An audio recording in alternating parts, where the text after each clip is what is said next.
welcome to Getting Some Color, baby. Monday Night Wars edition. We've been covering Nitro and Raw lately, and we've been doing the Monday Night Wars. So we are doing October 16th, 1995, WCW Monday Night Nitro. I almost said Monday Night Raw. And then WWF Monday Night Raw. And we're doing a pay-per-view. We're doing WWF In Your House 4. But like Zach always says, Nitro is always the beginning.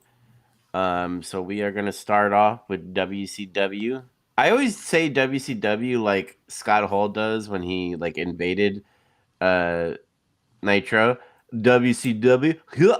You know, when he like makes fun of the Southern people and stuff. But anyways, we have our fun trio in the commentary booth. We have Eric Bischoff, Bobby Heenan. Actually, I should say 4. Steve McMichael and the dog Pepe. He's an alien this time. He's out of this world because we're gonna see out of this world wrestling. I was like, dude, he's a treasure. Him like saying that line because they literally are going to see wrestling that they haven't seen in a long time. That's true. That's going to be true here in a second. Yeah. They are in Albany, Georgia, not Albany, New York, to be confused. Because remember that they're always down south in the Georgia area, Atlanta. They showed like this promo thing with the Diamond Dallas Page and Johnny B. Bad. My version of the network apparently was all fucked up. So can you like tell me what happened? What was being said?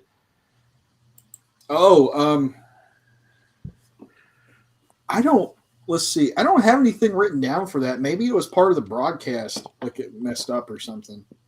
Maybe. All I know is that DDP sucker. Johnny B. Bad sucker punch DDP, and that's all I know. Oh yeah, they just showed that. Like it was like there was a clip of him talking backstage, and Johnny B. Bad came up to him, and because DDP was making fun of how he beat him or something. Mm-hmm. And then that's all that happened. That's all I saw. Okay, good, because the audio got, maybe it was my end. Maybe something happened with my my Google machine. Maybe there wasn't much to it anyway.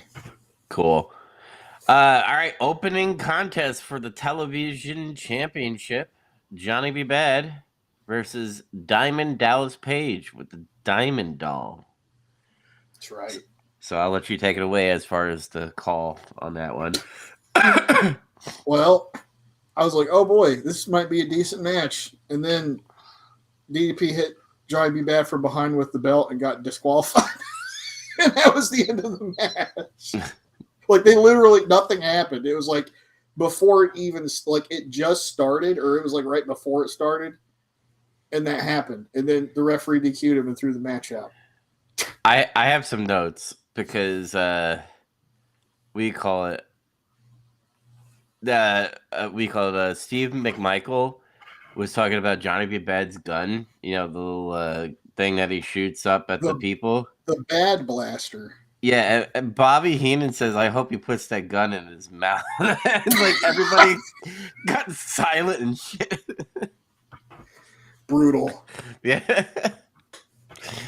But obviously, it's not a squash, right? It's just like, I guess, a showcase, or like I called it an angle. An angle? You know, a match didn't actually take place, even though it was like it started disqualification. Like it was like a beatdown angle. Yeah. And the announcers wanted to show that Diamond Doll was not impressed by this. Is there going to be like a fallout between Diamond Doll? Is she going to go somewhere? Yeah, I think eventually she's going to like transition out of being like a valet, because she's not really a manager. people get that confused. It's like I don't know why they call if girls manage, they just call them valets anyway. There's a difference to me because it's like if that girl doesn't actually get involved in like doing stuff in the match or is like not really part of any kind of like angles or promos or something, they're like a valet. They're just like there for eye candy or something.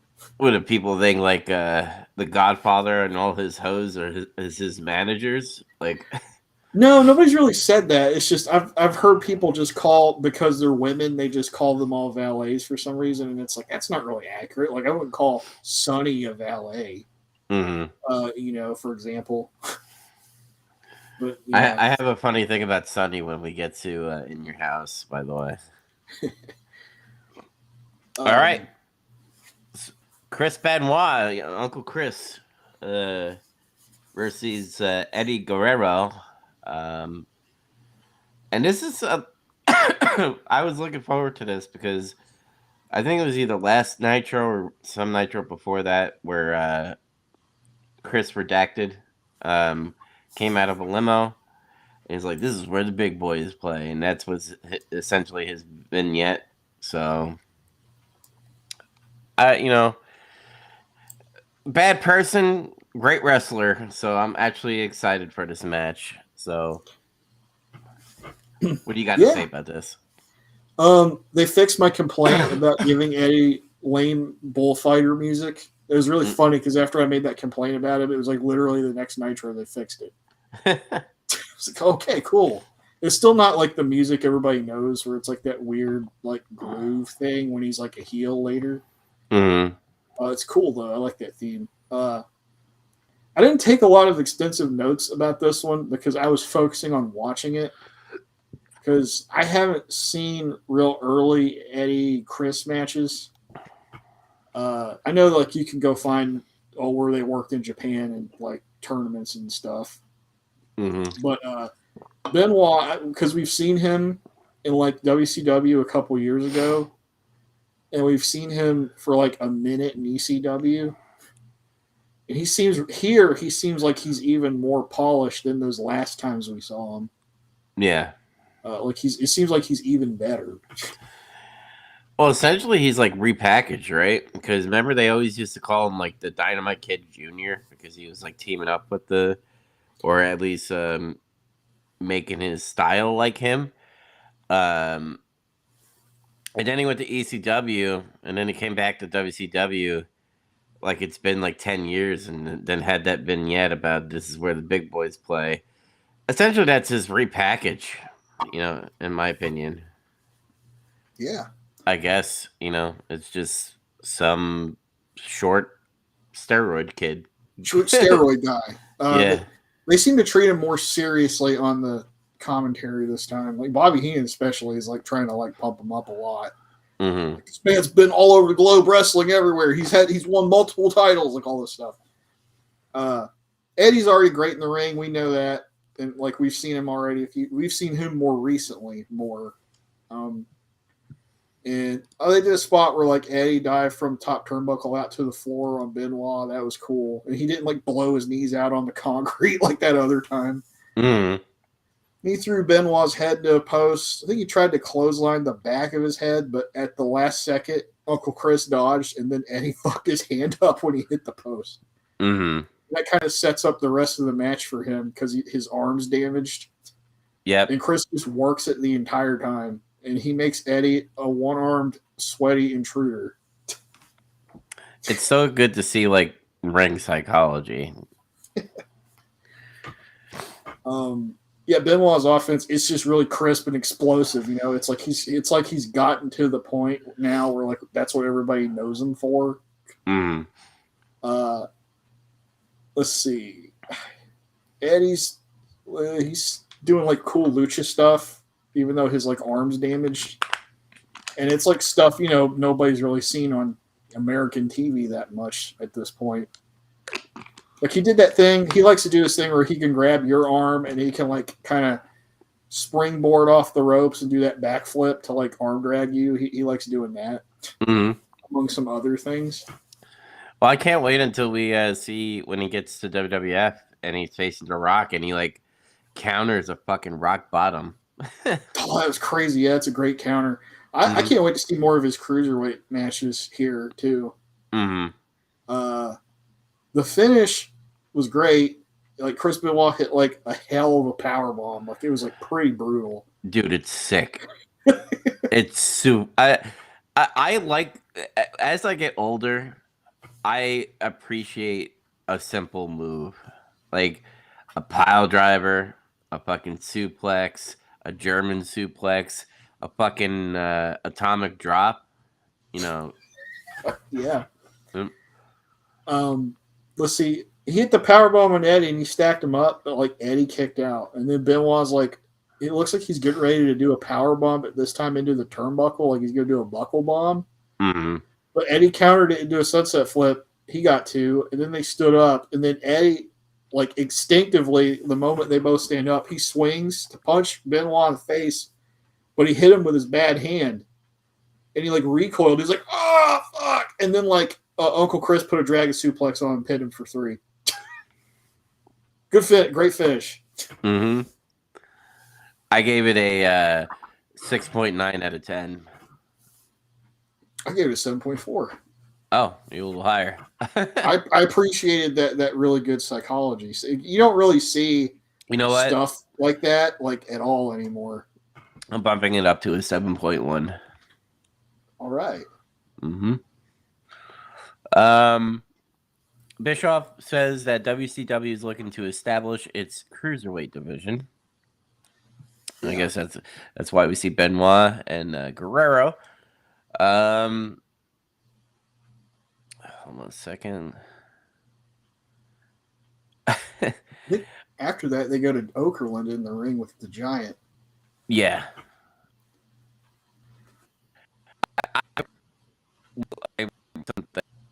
Because apparently, and this is something I found out, a 1900 which WWF official left the company over the weekend and had one of them in the parking lot. Oh. Yeah. So they were, kind of making fun of Shawn Michaels. That's funny. Mm-hmm. Oh, I didn't catch that when I was making my notes, I guess. No, it wasn't in the network thing. I actually looked up history, and this was edited out on Nitro. Oh, dirty. They should have left it in there. Yeah.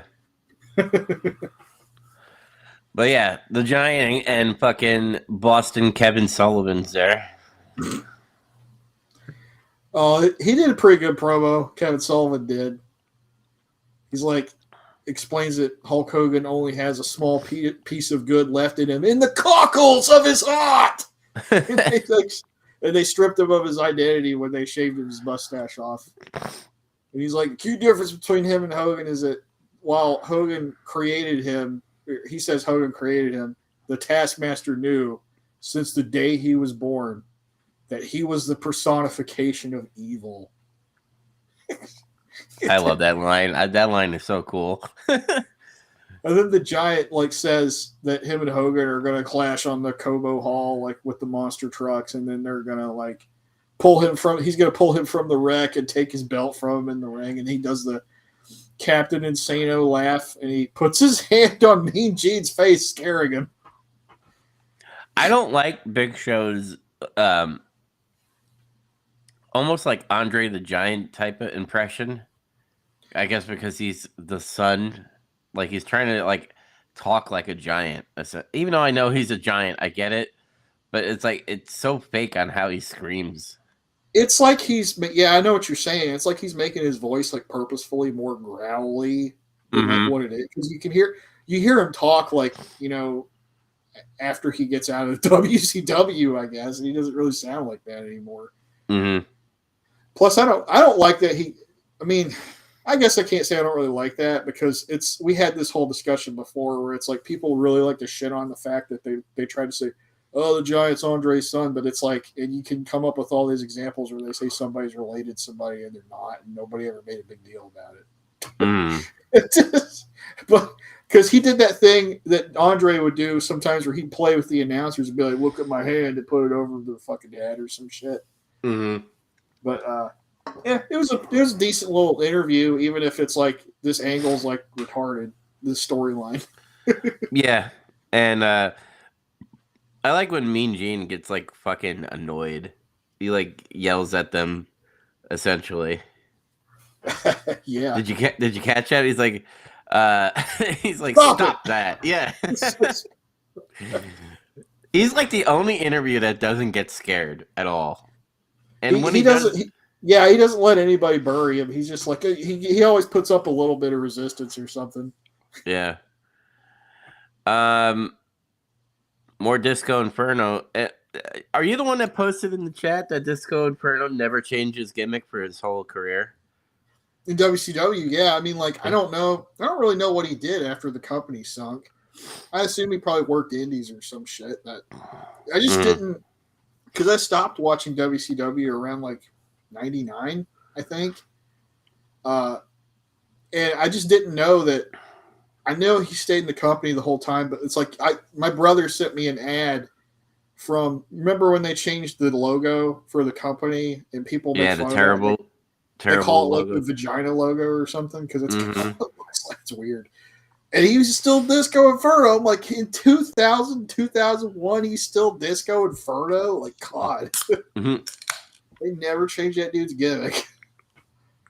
But yeah, he's out there dancing, and then Ming comes out, and he goes to the back because he should be scared. Yep. Yeah, he didn't do like one of the Road Warriors and put a fucking hat on his spike. Fucking idiot. That's funny to me that he's not afraid of like Road Warrior Hawk when he's like one of the big tough guys in wrestling. You know, everybody knows that. Mm-hmm. But like Ming though is like, of course, Ming is a really tough guy. Like, oh fuck, I don't fuck with him. He runs Yeah. away. It looks like they gave Ming some kind of cheap luchador cape when he came out with like a bad mask. Mm-hmm. And I'm like, what happened to his like cool headdress looking thing he was wearing when he was coming out? Remember that big, like, I don't know what that thing was. Knowing wrestlers, either A, they lost it, or B, they broke it. It probably broke in transportation or something. Mm-hmm. I doubt they told Ming, like, brother, you need to like travel with this. This is part of your luggage because that's just, it was so big. It's like, how could he? Yeah. I think Ming attacked Hacksaw when he was hoeing at the crowd, and then he like jump started the match. I like that because I'm not like, even though I've been like soft on Jim Duggan lately, I'm never a fan of oh, it's so annoying to me. So I was happy he got Pearl Harbored. Not much to say about this one. It's just two big old dudes beating the hell out of each other. They're throwing bombs. They're going for big moves. Two big meaty men slapping each other. Yeah, Ugh. I hate it when everybody does that now. Yeah. Big meat slapping meat. That's like, what? That sounds gay. Yeah. Why are you guys doing that? Ming beat Hacksaw with Asiatic Spike. He caused him to submit. What'd you give it? I gave it a 5.7. Yeah, I gave it a 5.5 because I wasn't like annoyed, but I was just like, it's Meng. I mean, you can never go wrong with Meng. I like Ming, and then like this, they had a couple matches before. I remember they had one that kind of sucked because they had like that weird stipulation about like you can only use karate or whatever the fuck. It was dumb. This time it was just what it was supposed to be. And we'll get into that later, or sometimes you just need to put guys in a match and just let it be what it's supposed to be. Don't try to like do something fancy. Just let guys do what they're supposed to do. Did we forget, because doesn't Sting talk to Ric Flair in the beginning of the broadcast? They showed a thing. I don't think it was in the beginning. It was like on an episode of like a Saturday night broadcasted show or something. It was Sunday or Saturday where they did a promo where he's like, "I guess I'll be your partner. I don't know. I don't know if I can trust you." And that was kind of like what they left it at. Yeah, Sting was. It's so funny because we're gonna talk about Hulk Hogan. You know, the evil Hogan where he's in all black. And then you have Sting that's like in all red. I'm like, is he like fucking showing Wolfpack? Is he like foreshadowing before it actually happens? Because he's like all like red makeup Sting, Surface Sting. He just wanted to be red. I guess so. Oh, this is the Hogan promo. I I don't know what. It was so long. It's just Hulk Hogan jabbering around about like uh, fucking giant, big, nasty, and stinky. Like Stinky giant. he said it about 5 times. Like I tallied it on my like notes over here. I was like, tally 1, big, nasty, and stinky, and it got up to 5, and I'm like, why? Like you're evil and you're using like PG words. Like I'm not saying he should like be like this Fucking fuck. giant. Yeah. He couldn't. But it's like it's dumb because like this guy tried to murder him twice, basically. Like he tried to snap his neck twice, and he's like calling him stinky. Yeah. It reminds me of like when John Cena would get mad at somebody, you know, when he was in the middle of his like unstoppable push, Mm-hmm. and like people would fuck him up or something, and he's supposed to be mad, and then he like just does childish fucking insults and shit, like that's supposed to like work. Mm-hmm. It reminded me a lot of that. But you know, nobody probably told Hogan to say that. He was saying that himself. That's the difference. And he probably thought that was cool. I think so. Well, I think Hogan is like one of those guys that just always shoots from the hip on his promo. Because you know he has verbal tics. He says like one word a bunch of times in his promo. He says man or brother or dude or something. And this time it was stinky, rotten, giant, you know, stinky, mean giant. You know what? You know, like when people when they try to do impressions, they have to have like certain words, like Shaggy from Scooby Doo. Like you have to say Zoinks. like hey Scoob. Like you have to like start it off with that, or like Christopher Walken, you got to go like wow, crazy. Like that's what Hulk Hogan. He always has to start. Let me tell you something, brother. And he after he says that thing, he's like, let me tell you something, brother. It could literally be Anything at this a point. Hitler speech, and like it would just flow. He's like, "Let me tell you something, brother. The fucking Reich is gonna make it all the way down there, brother." like he'll like blurt out shit. It's so fucking annoying. This is like so. This whole thing is like this is after they assaulted him again and they shaved his mustache off, which got referenced earlier in the Dungeon of Doom promo. Mm. And like so, when Hogan comes out, Jimmy Hart come out. They're dressed in all black, which is like very unusual because you never see Hulk Hogan dressed like this before. And Jimmy Hart's in all black too. That never happens. He's always wearing like crazy, colorful outfits and stuff. He looks good in black, Jimmy Hart. Yeah, he looks like a normal guy when he's not dressing like a crazy person. Yep.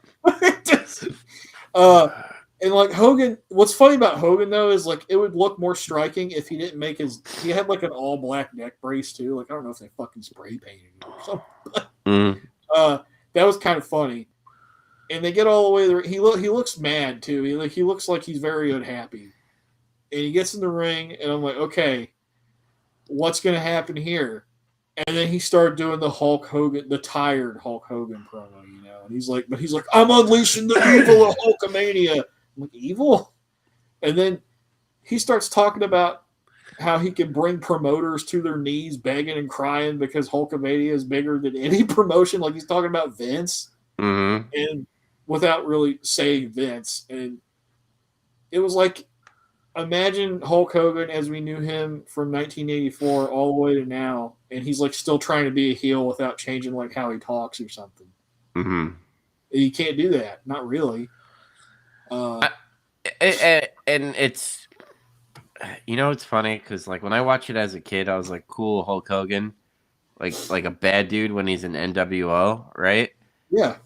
But I have a feeling now as an adult when he eventually turns, which is going to be cool because I do want to see that again as an adult. But at the same time, I want to see his promo skills because it's just gonna be Hulk Hogan just with his posse behind him, essentially. Nash and Scott Hall. And he's like, Yeah, "What you tell, brother? We got the big sexy over here and all that stuff." Like, it's not gonna be he's. that great. I think like so. I've seen a few of his promos after he's like Hollywood Hogan, and he's always going to have like his cadence, and he's going to always have his few like his selected vocabulary of words, like everybody says. Mm-hmm. But his promos are different when he's a heel. That's the first time they've probably been different since he became Hulk Hogan, like as we know him. And like I showed you a video earlier today when I told you like, oh, I was looking at promos. I found Hulk Hogan promos from the '80s, and they were like better because he's not. It doesn't feel like he's phoning it in there. It feels like he's actually saying different kinds of things, and sometimes he like gets quiet a little bit instead of just yelling, and then he gets like kind of mad, and you kind of believe he's actually mad. Mm-hmm. Like everything we've seen from him in the '90s, it feels like he's just phoning his shit in. It feels like old. It feels tired. And I think he knows that he's getting booed, obviously. Because I don't know if you were noticing during the Taskmaster, there was some people cheering for them. Did you hear that? I When they did. were, And I heard people booing him some too when he was out there doing that promo. mm-hmm. So it's like I guess he sees that brother Hulkamania is not running wild here in WCW essentially. And maybe that's why he was trying to do the evil Hogan to change it up, uh, to see if essentially the prototype to NWO, even though it wasn't NWO yet. Yeah, it's kind of got nothing to do with that. It's just they're trying to make him have more of an edge, I guess. Mm-hmm. And maybe that's what this whole Dungeon of Doom thing was designed to do. Yep. And it's not. It doesn't work. Spoiler alert: it does not work. Does not work now. Well, the biggest thing about this promo that I thought was really funny is like how it's about how Hulk Hogan says he's bigger than wrestling. That's the thing that just shined through in it. It's like, okay, I get it, man. He always has to put himself over, brother. You ready for main event time? Yep, we got Arn Anderson and Brian Pillman versus Ric Flair and Sting.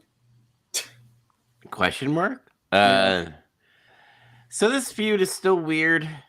There was a time, because I'm gonna like let you do the play-by-play, but there's a portion of this match where Sting gets in the ring and Ric Flair and Sting are looking at each other. I'm like, is Ric Flair like playing Sting along, and then they're gonna beat up Sting, and that's when the Four Horsemen comes back? And I was like, what is going on with this story? Like, I get it. Arn Anderson's tired of being his fucking whipping boy, essentially his enforcer. So, and then he broke the code, with bringing Pillman into the circle of bros. And Ric Flair is just annoyed and stuff. But like at the same time, we talked about this last episode. It feels weird, but they're all great. They're all great wrestlers. I think this plays into that. I think Wrestling Bios did a video about it was the WCW Blunder series. Let's betray Sting. I think this is one of the times that happens because I have memories of that happening where like I was like, I think they turn on Sting later, like he fucks him over somehow. I think it's at Halloween Havoc actually, but that raises a lot of questions about like this entire build up to this point though. It's like, so they're really beating the shit out of each other. They just agreed to. It's like, are you beat the shit out of me? We're gonna trick Sting because fuck him. Like, what the fuck? This is very Vince Russo type of booking in a way. Yeah. Where it's like, we're going to have this huge ass feud. There might be blood, a taser and stuff. But guess what? The Swerve Bro is going to be, they were all in it all along. And I'm just like, that's dumb. so fucking dumb. That's so stupid. It's like, now you can do things like, Ric remember that time on Raw where like Sergeant Slaughter was pissed at DX and he told them like, "You guys are going to fight each other for the European title," because Shawn Michaels had that at the time. It was Triple H and Shawn Michaels. Uh-huh. And then like they're like, "Okay," they looked worried like they were having to like fight each other for a minute. And then they had the match, and it was like they were like, "Oh man, what the I don't want to fight you." And then they just fucked him over. It's got to be like that. You can't actually beat the shit out of each other. It's like that's ridiculous. Mm-hmm. What if you injure the guy? What happens if one of them injured each other in the process of convincing everybody that they really hated each other? Then you fucked your plan up. I guess there's like, when I think it's different when a title's on the line, right? Because everybody's chasing a title. Sure. And it's just like, oh man, I could be a champ, but I have to face my friend. Oh well, but maybe we'll have like a respect. And it always starts that way, where it's respect, and then something happens, and then they start fighting. So I don't know. I think it's different when it comes to a title, but when you're in on it all along, and you're like literally almost murdering each other. Like Arn Anderson, like almost kills Ric Flair at certain times. Brian Pillman climbed on a cage and let Ric Flair punch him, and he fell to the floor. What if he like broke his fucking leg or some shit? I guess we gotta see how this plays out. I'm pretty sure that's what happens, but we'll see. Yeah, we're sniffing this shit out. It's so fucking great. I hope we're right. Too. So like Ric Flair comes out by himself after they showed the Sting wasn't really trusting him, and we guess he's not coming out. So he spends half the match basically fighting both guys by himself. And he actually does a pretty good job at this. Mm-hmm. And he's really selling it like he's fighting like he's outnumbered. It's like Flair's not stopping. He just like turn around, chop the guy, punch the guy. It's like he's at a bar fight or some shit. He flips over the ropes, and he does that thing where he like runs along the apron and like elbows Pillman. Yeah, he actually did it that time instead of like spilling out or something. Mm-hmm. Eventually, Arn's able to like turn the tables on Nate. He like hits him with like an elbow on the back of his head, and he's like getting ready to do a backdrop. Then Pillman and Arn do like a double team bit in the corner, and that leads to Arn hitting the spine buster. And then Sting finally comes out to even out the odds, and the crowd's like, "Oh my God, Sting!" And I think Heenan says, "Well, Sting's a coward. He waited until Flair softened him up a bit for him to come out." I laughed at that, and I'm like, it's kind of true in a way. It is kind of true. And then Sting got tagged in, and he did a hell of a comeback. It gets the building going. It's like he punches both guys, and he tosses them around like they're fucking trash. And it's like just 2 straight minutes of him whipping ass. He's like clotheslining, and Arn goes out the floor, and he throws Pillman from the top rope, nutsack first onto the ropes. And then Brian flops out on the floor too, and then the heels get counted out because Sting was just so powerful they just gave up. And that's where my bullshit meter went off, by the way, is when they got counted out. I'm like, did they do that on purpose? Did they like count out so that it's not like a clean win, essentially? Mm-hmm. To make it look like the ruse is in set that we're gonna fuck over Sting eventually? And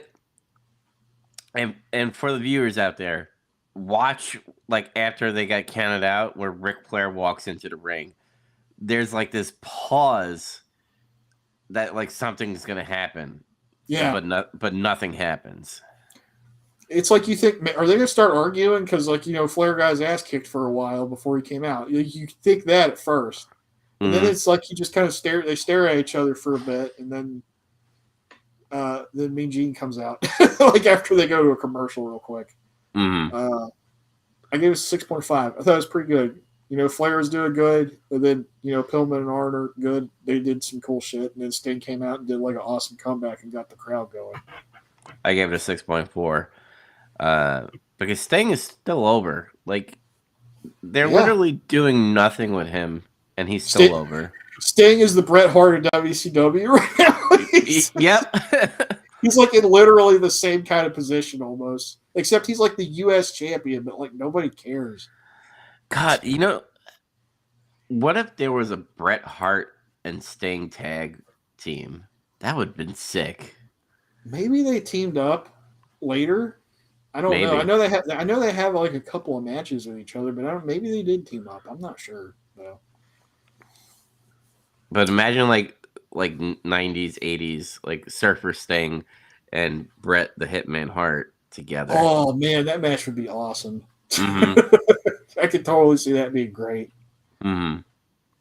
Uh, Mean Gene's in the ring after that commercial break, like I was saying, and then Flair and Sting are there, and he's asking like, "What happened? And do you guys really trust each other or not?" And then Sting says he couldn't fully trust Flair because he stabbed him in the back and shit before.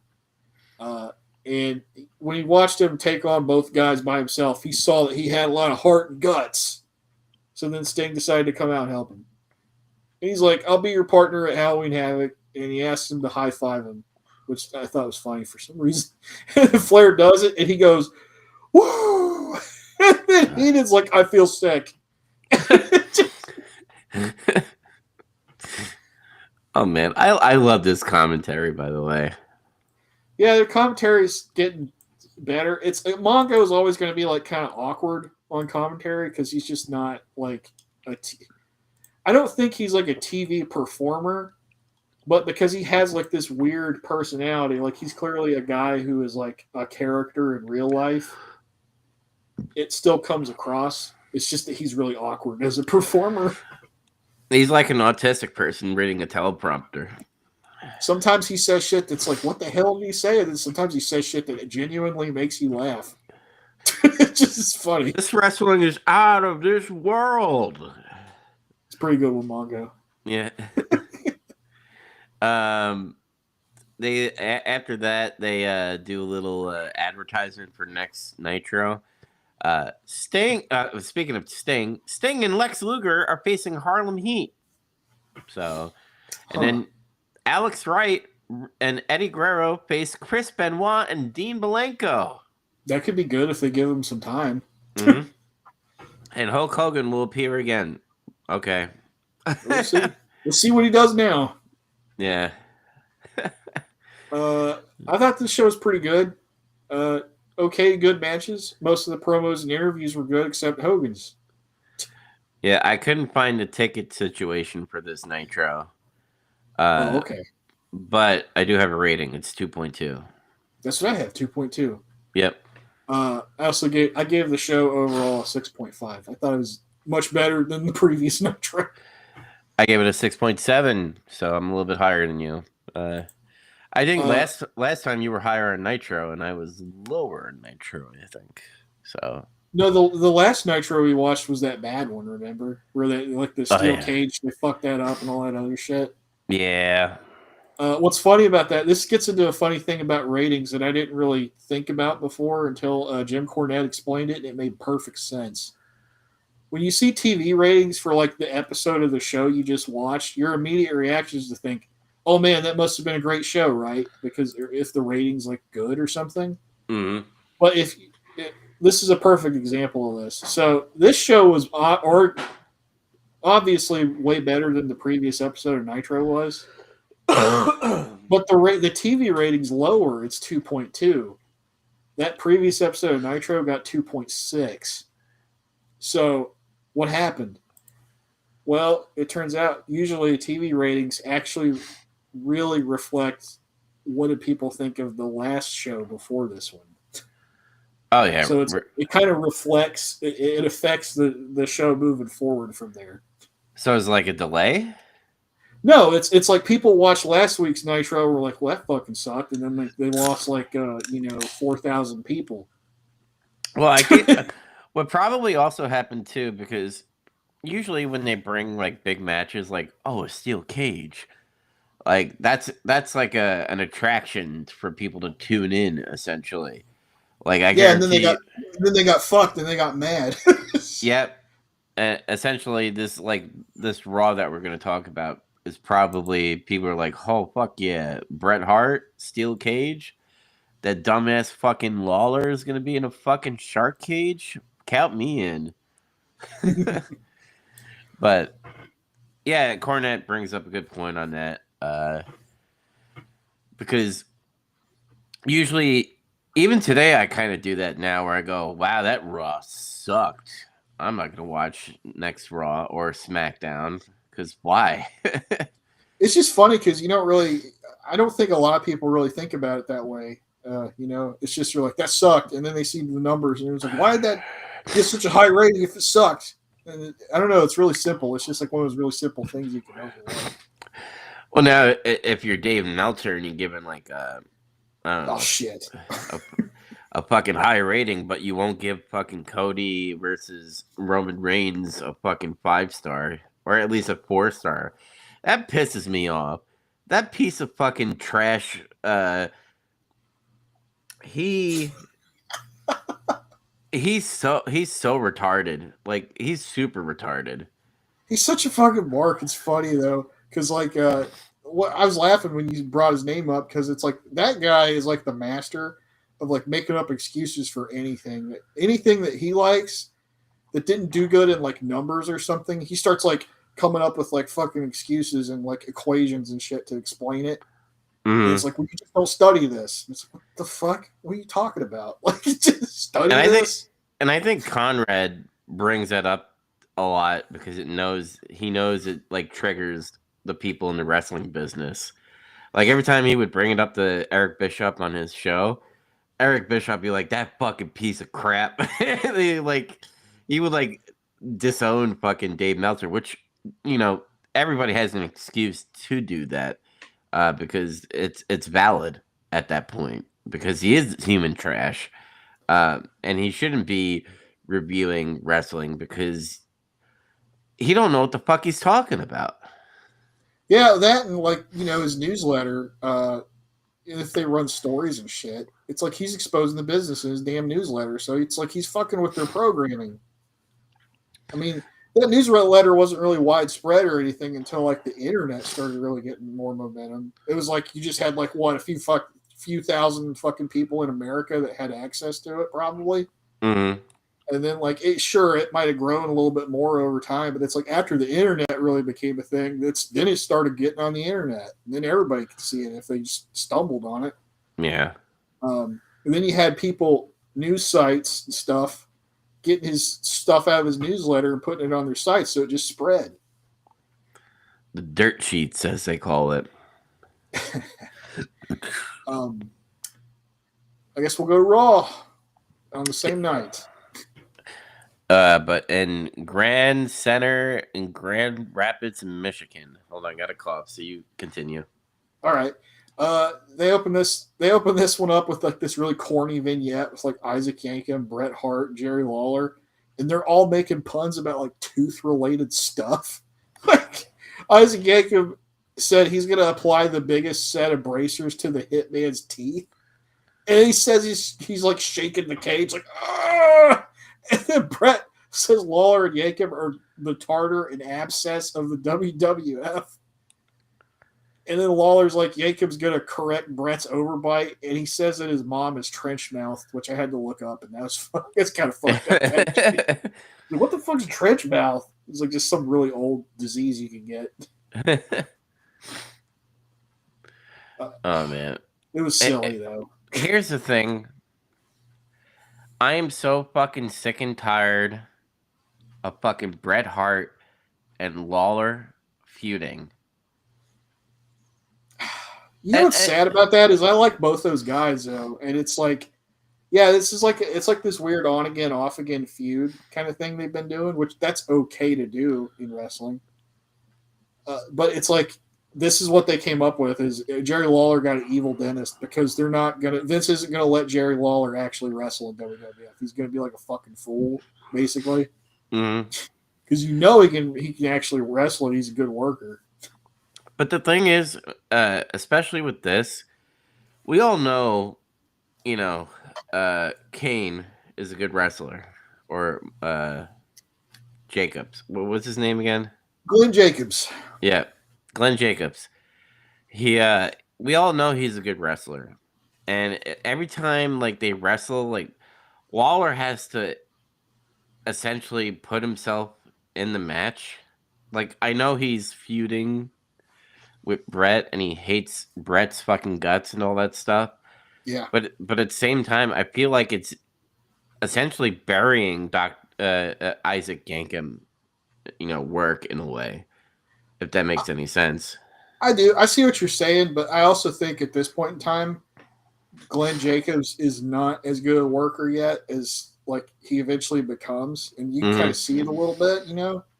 Like he's not bad, but you can tell he doesn't have a lot of experience and stuff.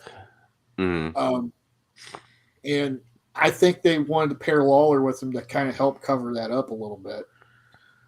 Makes sense. Yeah. So and he said that himself. Glenn Jacobs did, where he was like, at that point in time, I wasn't ready to be on TV like that and doing that stuff, and I got stuck with this character that was like not great, but I tried. Would you before we I mean, I know we're talking about the steel cage, but would you put this in your house? I think you would have Bret Hart and Isaac Yankem in your house in a steel cage would be better off than Raw. Do you agree? Probably they could have done that shark cage shit there too. Yeah. And then you have Bret in Canada on pay per view, like at the. But he was there though. He was on the card, but it was like a dark match, and Yeah. they don't advertise dark matches. It's like surprises. So nobody that bought tickets to that show knew that he was even going to be there. Mm-hmm. But speaking of a Hall of Famer, because Triple H is now going to be inducted. By the way, if anybody caught my joke, Hunter Hearst Helmsley versus Doink the Clown, not the good one. This is the bad Doink. Yeah. This was okay. It's kind of hard to care about fake Doink because it's not the same. It's not fucking Matt Bourne. Yeah. But at least they use him to help get Helmsley over more, because like Doink was like mid card babyface, and he was kind of over even after like they put another guy under the Doink thing. Mm-hmm. Most people couldn't really tell, I still say the Hunter Hearst Helmsley thing is pretty silly for 1995. Like that character probably would have worked better 10 years ago or some shit. I kind of want them to troll Triple H with the Hunter Hearst Helmsley music one time. Like for the Hall of Fame or something. That would be funny, but just randomly, like he'll come out and be like, "Are you ready?" before like a pay-per-view happens. It starts playing that harpsichord music. Yeah. Harpsichord. Something wrong. But you can tell though, Hunter's still putting like 110% effort into this shit. Like he's fully committed to this, even though it's like he knows like this just fucking sucks, but I gotta make this work. I think during his time, I remember him in an interview where he was like actually talking to,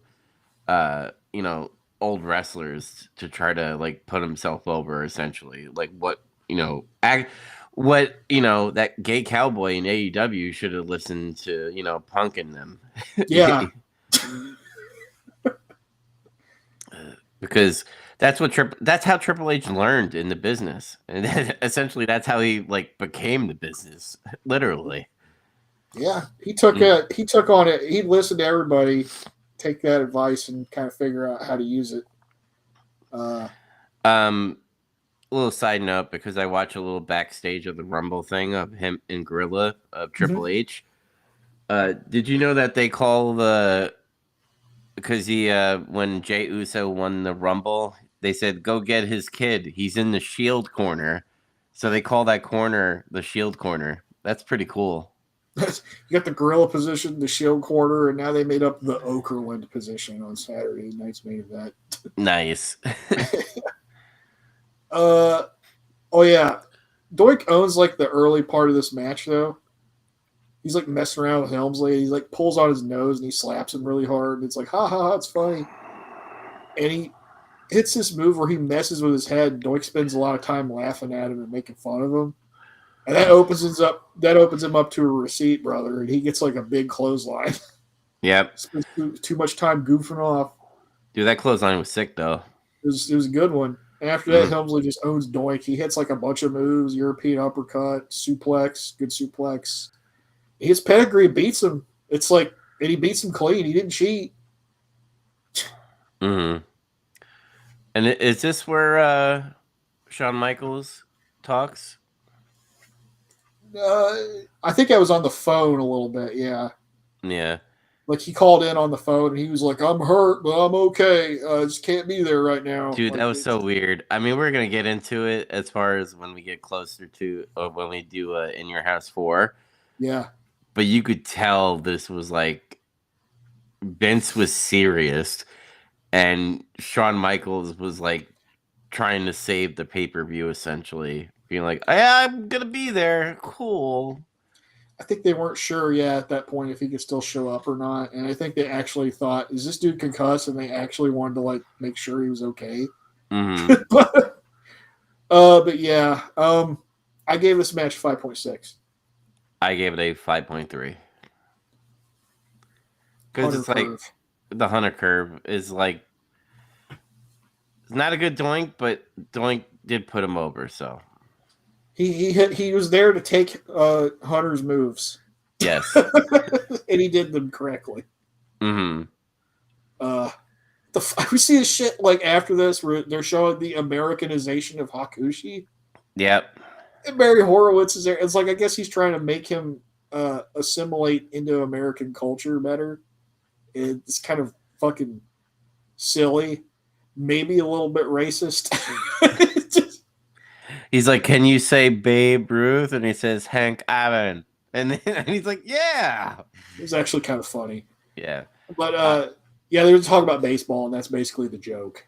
Yeah, and this is when the Atlanta Braves went to the World Series in '95, by the way, and they brought that up during this broadcast. So sports ball. Yep. Trivia.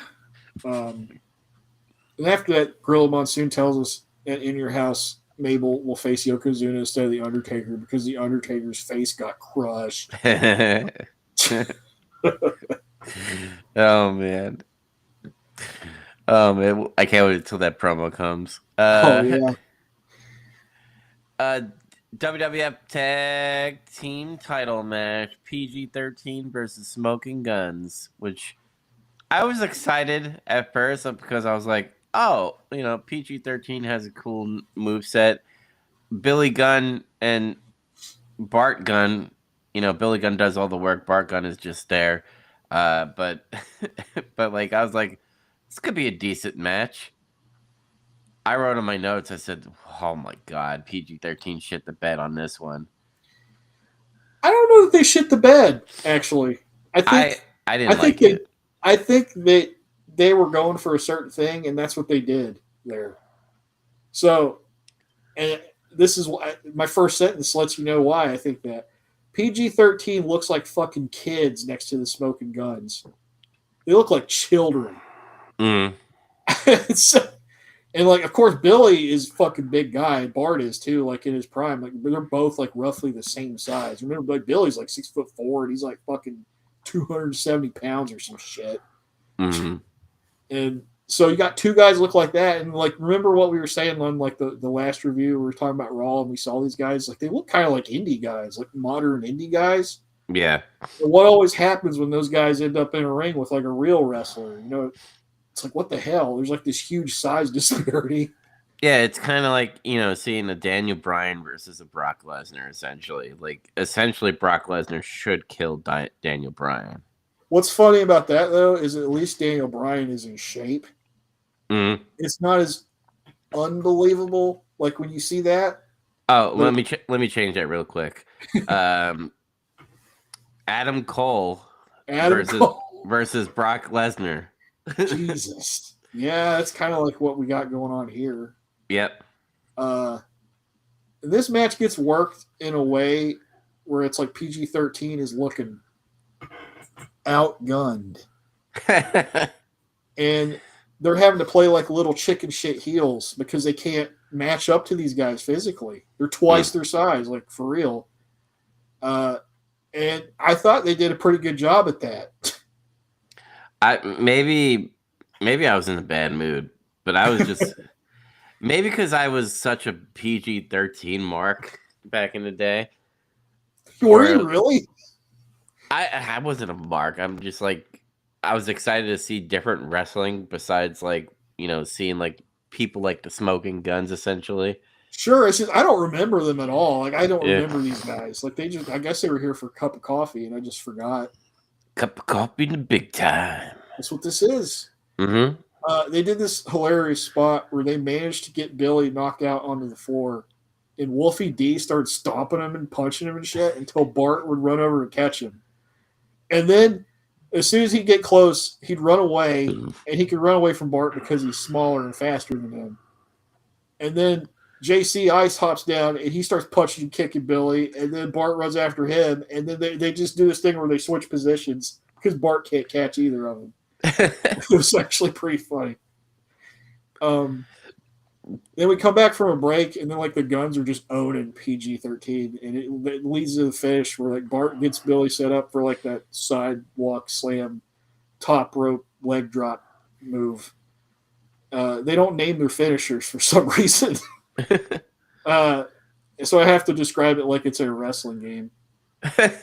Billy pins Wolfie D while Bart gets ready to cut off JC, who leaps in. But when Bart rears back to punch him, he just collapses on the mat and covers up. Oh, shit. And I was like, that was great. Like, I give him props because that was a good, like, they worked it right. These guys are like real small guys. They can't beat these guys physically. And they're not the kinds of wrestlers. They don't wrestle like 1, 2, 3 kid and shit, you know? You know how they have backstage people now, like Devon is backstage helping out, like coaching, and then like the Hurricane and stuff. Yeah. Who is that person backstage during this time? Oh, they had different guys. Like, and I think back then they weren't doing like agenting the matches wasn't like how it is now back then. They weren't really doing that a whole lot. Like, okay. They would come up with like finishes or something back then. Usually, the agents would. Mm-hmm. They would still let the guys kind of mostly come up with their own match. I'm pretty sure back then. Okay. But like, it was a good finish. I don't know who came up with it. I mean, back then they had like Blackjack Lanza, Tony Gurria, and like a couple other guys were the agents back then. I think Chief J Strongbow was one of them. Mm-hmm. I gave us a 6. Because I just thought it was worked correctly, and I thought PG-13 did a good job being little chicken shit heels, and nobody wants to do that anymore either. Yeah, I was negative in the beginning, but like I still gave it a middle of the road 5 out of 10 because I wasn't like horribly hurt by this match at all, but I was just like, all right, cool. But I mean, like. Like nothing bad happened in the match, really. Mm-hmm. And then, like the booking wise, what's the argument? It's like, what should have happened? I think what should have happened is what happened. Yeah. I found out something kind of cool. I didn't know. JC Ice is Bill Dundee's son. I had no idea. Really? Yeah. That's interesting. So they were wrestling in Tennessee. Like that's. The USWA, I think is what it was called at the time. I was gonna I'm in the Cult of Cornette Facebook group on for the podcast and stuff, like the official one. I was hoping when I get a chance, I'm gonna try to ask a question about PG-13, see if like Jim and Brian know anything about either of these guys because I don't remember them and I didn't know Bill Dundee's son was a wrestler. So kind of curious to see what happened with those guys. I kind of want to hear a Jim Cornette story about PG-13, so do a question with that. I'm always looking out, see if he posts another question post to get like questions for the show. Mm-hmm. But I 6 and 5's fine. Nothing offensive happened. Yeah. There's a hype video for next week with Alundra Blaze versus Bertha Faye. For the WWF women's title match. I forgot all about them. Like, where have they been? Yeah, it's like your two best fucking women, and you're not even like showcasing them on Raw. Oh, Uh, apparently not. I We haven't guess seen them on pay per view either. Like, they've not been on pay per view. Like, I can't remember. Was it WrestleMania? yeah, I think that's the last time, but I guess that's why she like goes to WCW and throws the title in the trash, essentially. Makes sense to me. Yep. uh, let's see. Give us interview with Doc Hendricks in the ring with British Bulldog and Jim Cornette. This took place on like a tour or something. They recorded this. hmm Cornette says Bulldog's finally getting his world title opportunity after so many champions ducked him because they were afraid of him. And he hypes up the Mayhem and the heel team committed in previous Raw against the baby faces in that 6-man tag, which they all got fined $7,500, by the way. And Doc tells Bulldog that there's been talk that the only reason he pinned Diesel was because Yokozuna hit the leg drop of death on him. hmm And Bulldog pinned him. And Bulldog got mad, and he says there's a lack of respect here from these idiots and Doc Hendricks. And he's going to show everyone, and they're going to respect him. The one thing I did like is like when he started, saying that the lack of respect, like the fans got the cue of being like boo, and like the mic on the boos were like fucking loud as shit. I was like, that's cool. I kind of enjoy that like the fans are playing along with his heel promo. Usually a good way to get booze. Just call fans idiots. It works Yep. usually.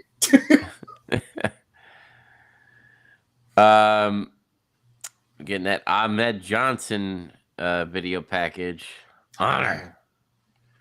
Talking about honor. I actually can't wait for him to show up. I cannot. That guy, I know that guy was dangerous as fuck, but goddamn, he was so entertaining to watch in the ring. Yep. This was like, I guess they're trying to make Ahmed a good guy. He's like talking about honor. He's like, honor is when your mom works a minimum wage job and you know she's not a minimum wage woman, but she has to do what she has to do, make ends meet. Like, and then honor is thanking her for that, I guess, and then going to school and doing the best you can for both of you. It's like, oh, the Ahmed hype train is starting. Why couldn't Lex Luger say that? He'd probably get over with the people. I mean, he also, it was pre-taped, but like, I'm wondering if he flubs lines like Luger. I don't really remember. He's Ahmed's kind of hard to understand too, like the way he talks. It's just like this, I don't know, it's like mush mouth or something a little bit. Yeah. But I could make it out. It's like when you watch the Warzone promos, like from the game. It's like you can't really tell what he's saying half the time. I love when people like make up their own promos on what he says. Be the sand ripper. It's like, oh, that's not what he's saying, but like that's the little caption. Mm.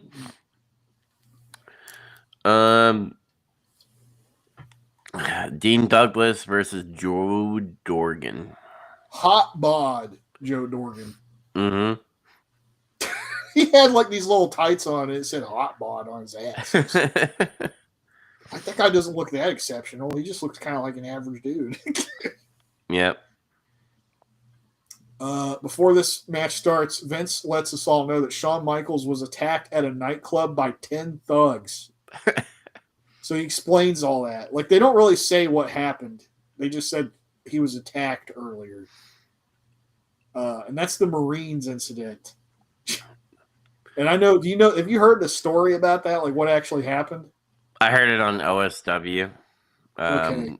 Where, like, he tried to hit on one of the soldiers. No, he hit on a waitress, which was, like, the soldier's girlfriend or whatever. And, like, she led him to a car, and the fucking soldiers ripped him out of the fucking car or whatever like that, or something like that. Am I right about that? I think that stuff happened, in the bar or whatever, and then like they were leaving, I think, and Bulldog was with them when it happened, and they had like some kind of car where it was like a coupe, and it's only a 2-door for some reason. I guess that's all they could get or some shit. Mm.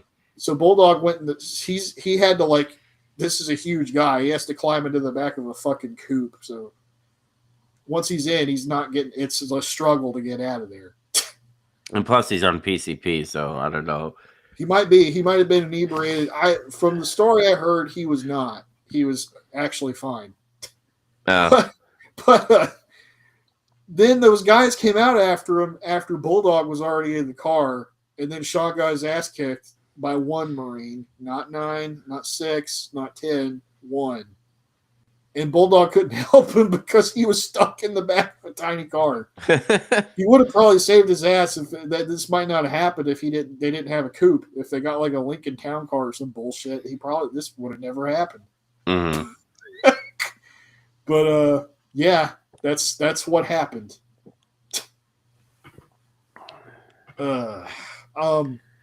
Vince, this is where Vince gets Sean on the phone. Okay. Yeah. He's not had good luck lately, and he feels bad, and he wouldn't wish his life on his worst enemy. That's what he says.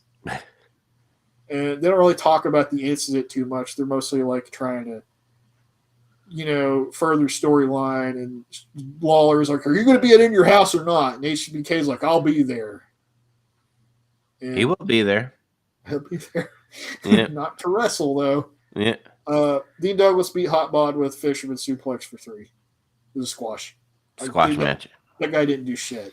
Yep. He ain't a hot bod. He's a nothing bod, I guess. I don't know. He's a mid bod. Yep. The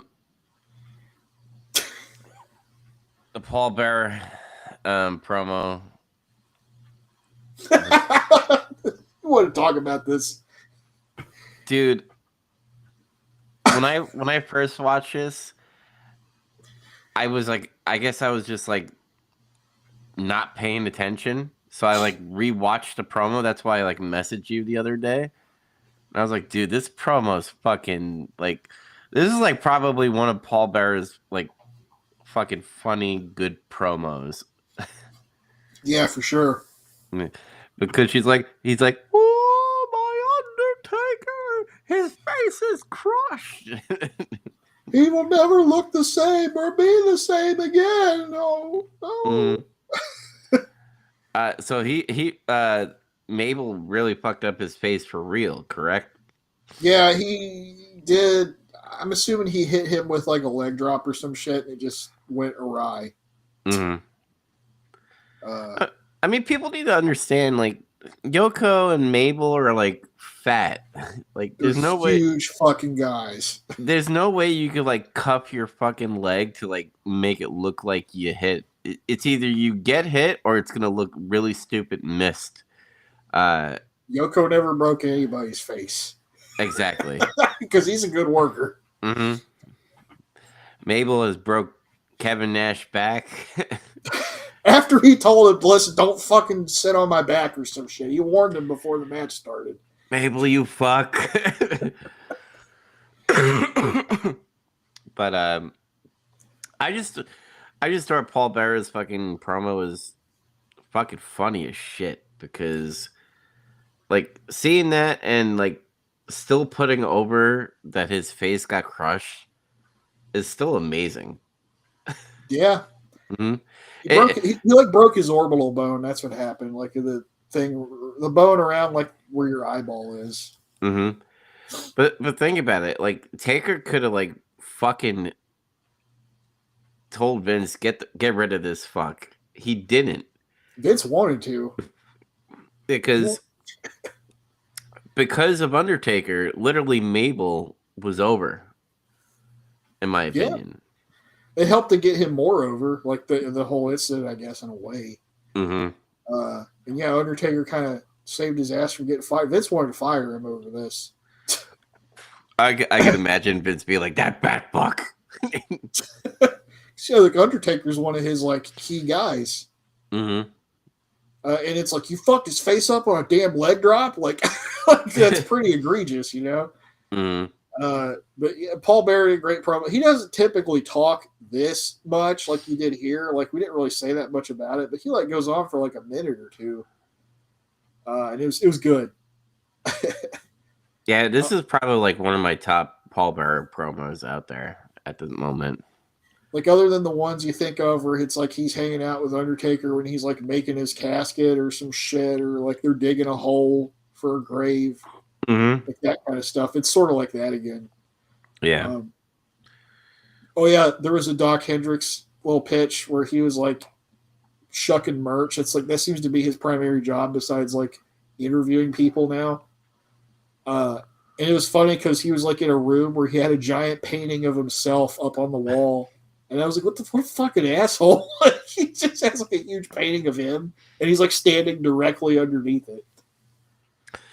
I was watching OSW where they were talking about Doc Hendricks. They're like, this guy used to be a free bird. He used to be a badass, and now look at him. He looks like a, you know, one of your friends who used to be a party guy who get drunk all the time is now sobered up and like talking essentially. He's like a lame dad now. Yeah. Except for when he acts like a fucking kid. Hmm. I wonder where that painting went. It better be at his house somewhere. It's probably in like WWF fucking, that warehouse thing where they have everything. If I was him, I would have taken it home and put it up on the wall. Yeah. Which by the way, side note, New Legacy, do you know that YouTube channel? And I don't think I've heard of that one. But they usually do all like the wrestling games and stuff. They like play it and try to like break it also. So they got invited to the 2K to like see the new WWE 2K25. Yeah. And you get to do backstage in the WWF warehouse. Oh, I did see that. I saw a short video of that. Like, oh, that's a cool area to do that in.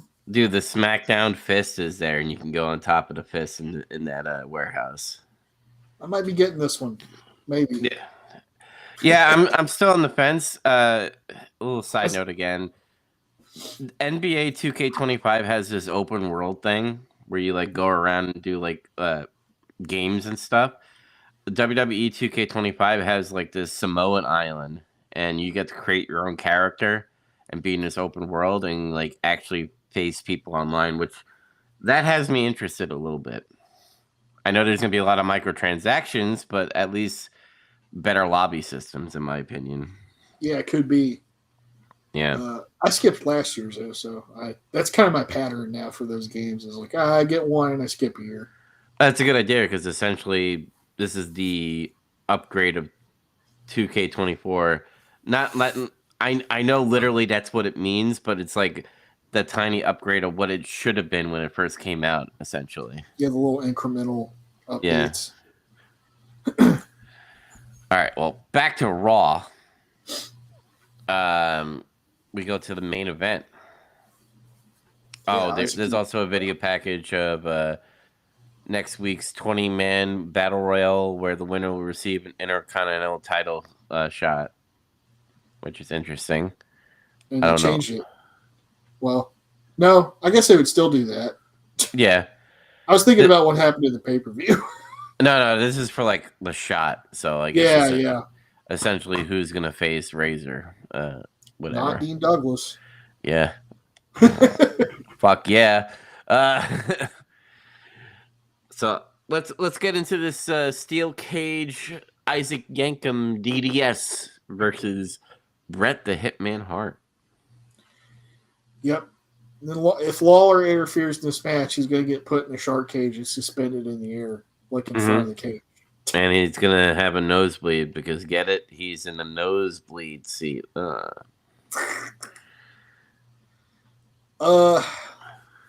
are a lot of notes for this match. I don't know if I really need to read them. I don't know why I did that. I guess because it was a main event. Yeah.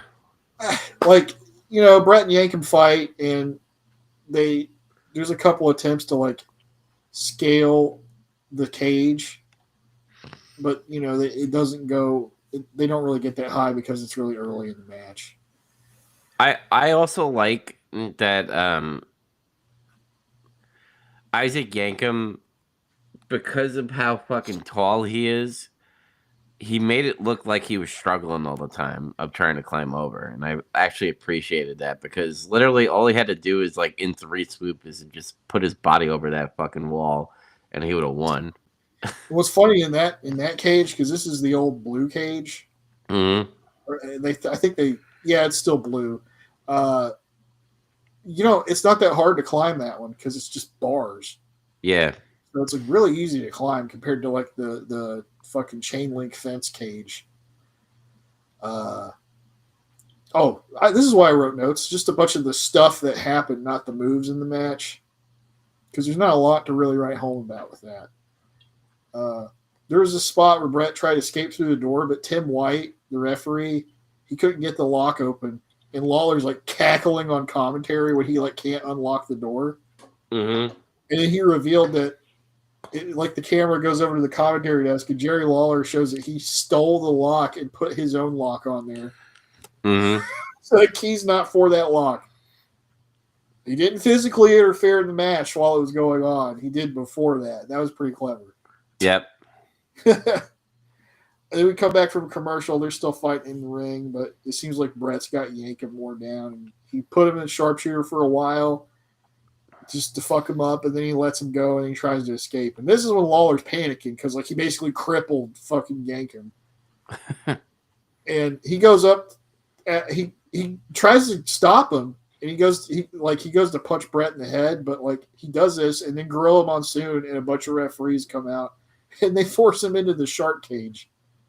And he's really upset about this. Great. I thought it was actually a great idea that they rigged up a little microphone in the cage. Yep. So you could actually hear him the whole time whining and crying about being in the cage. Yep. And I love that like Vince is like making fun of him and stuff. Yeah.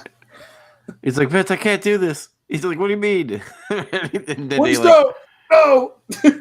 And they like cut to his nose and it's bleeding, which like I made fun of it, but it's like I was like, I get it. I get it. Because like Lawler does these things where he has to make a pun, everything a pun, or like like dad jokes essentially.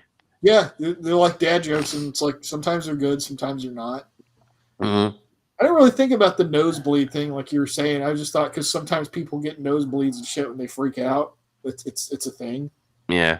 But like people that are just prone to nosebleeds, they'll just have one. But no, it's a nosebleed. I didn't think about the cheap seats thing. Yeah. Yeah. Pretty good.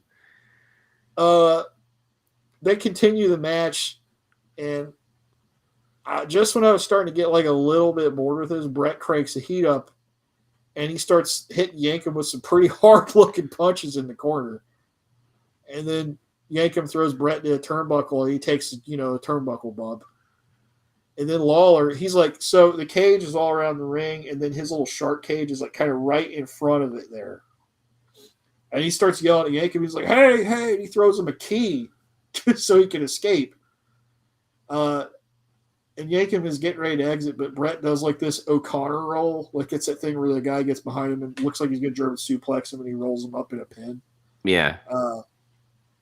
To Yankem, and I'm like, wait, why did he do that? And then like right when I questioned why he did that, he stopped and like searched for the opening and punched him right in the fucking face. I was like, oh, okay, that's pretty good. And then Brett like starts laying in some of his moves. He uses backbreaker, bulldog, elbow drop, and he finishes that sequence. And he's able to just climb out of the ring. And Lawler's like, no! He's like in the cage, and he's just like got blood on him, and he's like really unhappy. I got a question because I don't remember I know they've been feuding for a long time, but what does Lawler have to lose if Brett wins? Is there like some type of thing Lawler is losing essentially, or is he just like, I fucking hate this guy, he shouldn't win? I fucking hate this guy, and he shouldn't win.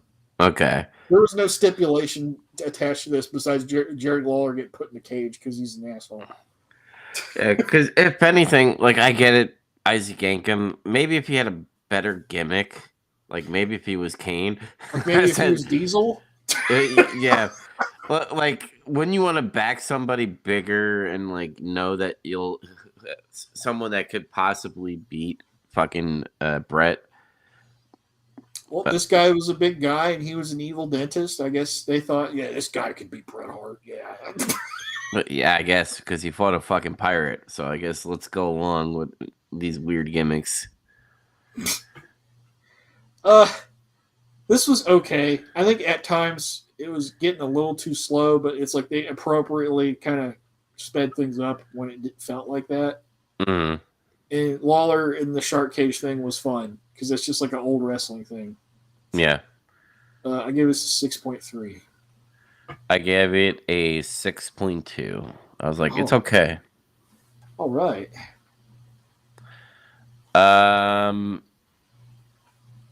Let me see if I have any more notes. Oh yeah, Vince says that to Lawler that there might be problems with the cables, which I chuckled. Not as a dark comedy. I'm like, oh man, they're gonna have some troubles with cables later in the future. Oh no, not that. Yeah, because the whole time, by the way, when I was watching the shark cage, because the shark cage was literally like on the edge of one of the blue steel things. So like if somehow the cage fell, it would plop into the ring, and I'm just like, that's dangerous, essentially. I guess it's dangerous, but I suppose it's also better than him just hitting the ground outside. True, true. It's like a shorter fall. And I guess they wanted to like kind of keep it away from the fans, essentially. Mm-hmm. Probably. Mm-hmm. But they didn't fuck it up this time. Yeah. And again, we don't know why Bret Hart is not on the pay-per-view for in Canada, but he's fucking over in this fucking main event. The whole fucking crowd was popping. Yeah, he's fighting an evil dentist that nobody really hates that much. You know, like that's one thing I have noticed is that Isaac Yankem doesn't really have like a lot of heat. Mm-hmm. He's just like, oh, this guy, okay. Like they don't hate him or like want him to go home, but at the same time, they're not really reacting to him much. I think it would have been fun, like if anything, if to Isaac Yankem, he would just go around the crowd and like look at people's teeth, even though his teeth are fucked up, and be like, "Your teeth are yellow." Like he would just like fucking make fun of people's teeth in the front row or something. Give him Just toothpaste or floss. yeah, or like say you need to go to the dentist and drill, baby, drill. What'd you get this whole show? I will say for a go home show for the upcoming pay per view, there wasn't a lot of hyping up of the matches featuring many of the top stars. Which I guess when Shawn got beat up and Undertaker's face got destroyed, there you lose two top guys right there immediately. So they were probably just like, "What the fuck do we do? God damn it!" I gave us a 5.9. I was not that generous with you. So I loved Paul Bearer's promo. I think that's a highlight. I think the main event was okay for what it was. And Hunter Hearst Helmsley got a good, push of, getting, fucking up Doink the Clown. But it just felt like I didn't feel like this was a go home show, essentially. It doesn't. I feel like this was a lot in disarray because Taker's fucking face got broke, and Shawn Michaels got beat up by a Marine, or as Vince puts it, 10 thugs and stuff. Where was Diesel at? Why was Diesel on this show? I think truly this is Vince like saying Diesel sucks at this point. I think that's the pay per view where he comes up with that assessment. Yeah. But what do you give it then? Oh, I gave it a 5.5 out of 10. You made it seem like there was going to be this huge gap. Oh no. Oh, okay. Well, you didn't like that PG-13 got buried by the smoking guns. Yeah. that might explain it. Mm-hmm. This show got a 2.6 TV rating. I want to see next week's. See if people like either follow or drop. So same here. Kind of curious. All right. Your house 4. We're in your house 4. And we are in Winnipeg, Manitoba, in Canada. Can you name 3 wrestlers that are from Winnipeg? Jericho, Winnipeg. That's like the only one I really know off the top of my head. Look, Kenny Omega's from Winnipeg. Oh, he's from Winnipeg. Okay, yeah. Who else? Is he the Kenny Omega's fucking manager at one point? Don Callis, is he from Winnipeg? Yeah, he's from Winnipeg also. But was he a wrestler? He was, yeah. Yeah. So there we go, 3. All right, we did it. I just wanted to see if we knew it. Any wrestlers from Winnipeg. There's not that many that usually that I know of came from there, but yeah, we got 3. I'm sure there's more. Yeah. So we have a trio of announcers. We have Vince McMahon. I want to get into this actually. Vince McMahon, Jim Ross, and Jerry Lawler. Okay. There's always like a fight for like the commentating part of it because like Jim Ross does Jim Ross things, and then out of nowhere you hear Vince McMahon be like, "Oh my god, what a maneuver!" Yeah, he's got his little Vinces. But I was just like, man, I don't know if like Vince is pissed that like Jim Ross is actually doing good, or like maybe he's like actually seeing that Jim Ross is doing good, and that's why we're gonna lead up to, you know, the duo of Ross and Lawler. I don't know. Mm-hmm. We also get the Canadian national anthem from some artist I've never heard of. And Yeah. Gorilla Monsoon opens the show and tells us that due to the severity of Shawn Michaels' concussion, he'll have to forfeit the IC title tonight. And it'll be awarded to Dean Douglas, who will have to defend against Razor Ramon. So, okay, why give it to Dean Douglas though? That's exactly what I was thinking. Why did he get it? Because he was supposed to have a match with Shawn. That's it. Why not just be like it's vacated, so Dean Douglas and Razor Ramon has to face, you know, each other for it, essentially. I think I know why. And I think it's because Vince thought that it would help make the fans feel more bad for Shawn Michaels. Because he has to like hand his title off to this fucking asshole that nobody likes, and yeah. I guess, but you could still do that same thing where he's, you know, walking to the ring and give the belt to the Gorilla Monsoon and be sad about it. He does, but it doesn't hurt as bad as like when he snatches it from you and laughs and makes fun of you. So does that make Dean how many times did Dean Douglas win the IC title? This is the only time? This is the only time. Oh my god, that's so pathetic. I love it. And he only had it for like 15 minutes or whatever that was. Mm-hmm. So that's funny. It is pretty funny. Yeah.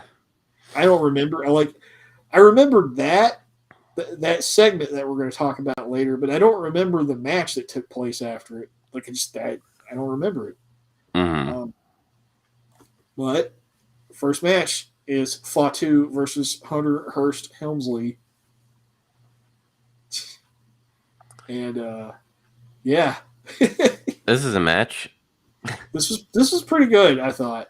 It was good, but like how? Why are these two people like fighting? Yeah. Because they're just low card guys. I guess. You know, you don't always have to have a reason for wrestlers to fight all the time. You know, it's kind of their job to do that. A dancing Samoa versus a Connecticut snob. Yeah. Fatu's from the streets. This guy is like fucking blue blood. By the way, 2-minute warning is going to be in fucking WWE 2K25, which I thought was fucking cool. By the way, 3-minute warning? Yeah, 3-minute warning. I'm sorry. Are the lesbians going to be in it? I hope so. That would be hilarious. Yeah, these girls come out and like the Chiron actually said the lesbians. It's ridiculous. Well, Helmsley's doing this thing now where he has like an atomizer, which is like that little perfume bottle with the squeeze thing Yeah. that Rick Martel had. And he Mm-hmm. starts spraying the ring. And Fatu takes it from him and he starts messing with it. And this makes Hunter really mad. So he tries to attack Fatu and he fails because Fatu is such a cool dude. Mm-hmm. He hits some punches, does a backdrop, and he clotheslines Helmsley out of the floor. And he still has his jacket on, like his big frilly fucking I'm a vampire jacket or I'm like a red coat. Mm-hmm. Fatu's pretty much in control of this match. And they do that spot that I fucking love now. I basically mark out for this now. Anytime somebody tries to hit Fatu in the head or run his head into the turnbuckle, he just starts pop locking and shit. Yeah. I don't know why. This is funny to me. And 'Cause, then, like, the response is always like, what the fuck? And then he just starts blasting them. Because remember, Samoans' heads are strong. That's right. They're immune. Mm-hmm. After a bit, Fatu runs the ropes and Helmsley ducks out of the way right when he was going for something. So Fatu gets like tangled up in the ropes by his neck. Basically, does like that Mick Foley thing. Yeah. And Helmsley takes advantage of this and just starts beating the crap out of him. And he also does like a pretty sweet neck breaker. And Jerry Lawler's talking about how Helmsley is dazed, not by Fatu, but the stench around the ring because he didn't get to use his atomizer. Mm-hmm. And JR, he's starting to get his stuff in now. He's like, that's a perfume bottle that a grown man's walking around with a perfume bottle, for God's sake. Just say what it is. It's just funny. Helmsley goes for the pedigree at some point. Fatu does a backdrop, and he seems ready for a comeback, and he's getting up. But Helmsley hits a DDT really fast, and then Fatu gets up, and he starts doing the pop lock thing again. Yeah. He starts to do his comeback. He does like a super kick. He whips him in the corner, punches, and he hits like a diving headbutt from the second rope, and he gets two. And then Fatu gets Helmsley up, and he gets him up in the corner, like he's got him in the corner, like he's going to do something. And he does a running diamond cutter to him. And I was like, what? And then he goes to the top rope for a Samoa splash, but he misses. And then Helmsley hits pedigree for 3. That pedigree was sick. The diamond cutter was pretty sick, too. Mm-hmm. I think, it's funny that he did the diamond cutter because I remember Diamond Dallas Page talking to Chris. I'm going to call him Van Vliet. Yeah, Van Vliet. I almost call him Veal Cutlet. But anyway, Diamond Dallas Page apparently called up Triple H, and he's like, "Can you stop doing the diamond cutter?" Because he wants to make it his finisher and over essentially. Because Triple H made it look good, as Diamond Dallas Page said, and Triple H is like, "Yeah, cool, whatever." That's the last time you'll see him do the the diamond cutter. Yeah, you don't really see him do it anymore. Yeah, this is around that time. Yeah. I thought this was a pretty good match. I gave it a 6.6. Did you have any thoughts about it? No, I thought it was a pretty cool match.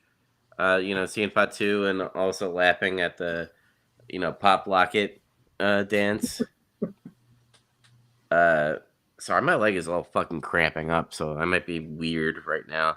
But overall, I liked it. I digged it. I gave it a 6.2 out of 10. All right. After match, Lawler tries to get a word in with Helmsley. He asks him about how bad Fatu stinks. Mm-hmm. And as he's getting ready to answer, you see Henry O. Godwin is sneaking up behind him with his slop. Mm-hmm. And then Lawler catches this. And he goes like, "Whoa, look out!" And then Helmsley hilariously uses Lawler as like a human shield. And he starts backing off. Yeah. And Helmsley's able to run away. And nobody gets slopped for now. But this is leading to when he gets like in the slop match, I think. Yeah, so that's leading to him and the slop dude. He's gonna get slopped, yeah. Godwin. Mm-hmm. we're backstage with Doc Hendricks, who's with Bulldog and Jim Cornette, and Cornette's hyping up Bulldog with like a great promo. And then Bulldog brings it home saying he's pinned Diesel once and he'll do it again. And it's just like, man, this Bulldog heel turn is like working for him. This is good. Because he's like, it's like the other promo I think we talked about in the previous Raw, like before this review, where he's like, Jim Cornette's just talking him up and Bulldog's like flexing and he's like kind of like just having a personality and shit. It's like working. Yeah.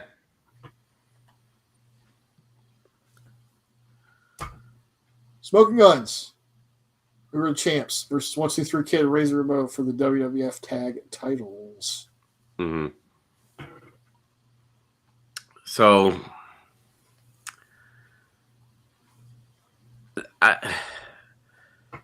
this is weird. See, again, this is like another weird thing that's happening as far as the 1, 2, 3 Kid, because they're like teasing him being heel, and some of the heel tactics you see from 1, 2, 3 Kid in this match. Did you notice it, by the way? Like when he would put one of the guns in the corner. And he would tag in Razor. He would like elbow the dude in the face. Yeah, he was doing shit like that, or like being more aggressive and like not breaking up counts as quickly, like if they get in the ropes or something. Mm-hmm. Yeah, it was interesting to see that. I like appreciated that, but at the same time, it's still weird, like how they built upon this essentially. Yeah, kind of. I think the match helped more than like what everything they've been doing up to this point. The match really helped this a lot. Yeah. I think they could have sprinkled it better than what they've been doing and then got up to this match. I think it would have been way better as far as like being like, oh, stuff is about to happen. Because remember, the WWF programming is programmed already that, a tag partner is going to turn on each other, essentially. Mm-hmm. Especially after, Shawn Michaels did to Marty Jannetty. Yep, people know that. So now everybody's... The meme started. Who's Marty? Who's Shawn? Yeah. For them, though, for those two, though, they don't really team that much. They're not really a team, Razor and Kid. Mm-hmm. It's like sometimes they would team up sporadically. It's like they're more like just friends. I kind of cheated a little bit. I looked into the future and saw that Sid and 1, 2, 3 Kid is going to be a team. But I'm like, okay, let me see this. Sid and Kid.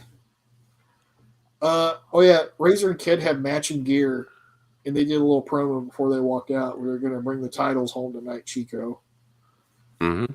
So, all right, it's like, okay, these guys are unified front. They got matching gear. It looks like allegedly they've worked their issues out. And I thought this ended up being a pretty good tag match. Mm-hmm. Guns have always been a solid team, Razor and Kid both work pretty well together. And yeah, it was all about like furthering the story of Kid's heel turn, basically. Oh, he did this was a good heel move. When Bart got he got Irish whipped or something by Razor. And when he was running to the other side of the ring, Kid pulled the rope down, so Bart took like that really nasty bump where he looked like he hit the fucking apron hard and he landed on the floor. That's a heel move. Mm-hmm. And then he took more cheap shots and stuff through the match. Razor, who's naturally kind of like, I'm the bad guy, man. He kind of fights a little dirty anyway, even as a babyface. It's like Ric Flair. Like when Ric Flair is a face, he still does like the heel tactics in a way. He'll still get rough with guys and get really aggressive and shit. So this isn't really bothering him that much, Mm-hmm.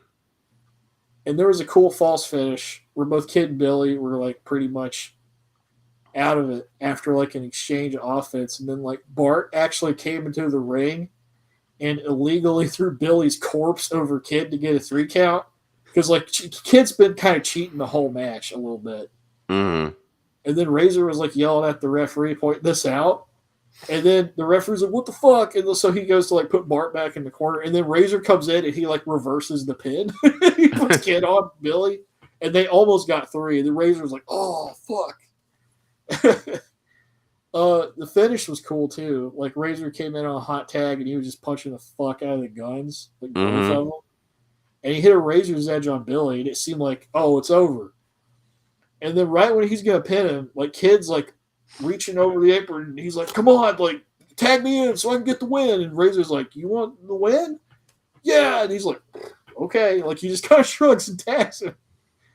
And then like Kid gets in and he covers Billy, and then Billy kicks out and he catches Kid. Like he kicks out, and like in that motion, he gets Kid in a crucifix pin, like off of him, like jumping in the air, and he pins him for 3. And then Razor's like, "Oh," it's like the Pikachu face. Yeah, he's like surprised Pikachu face. It's like I appreciated that, but also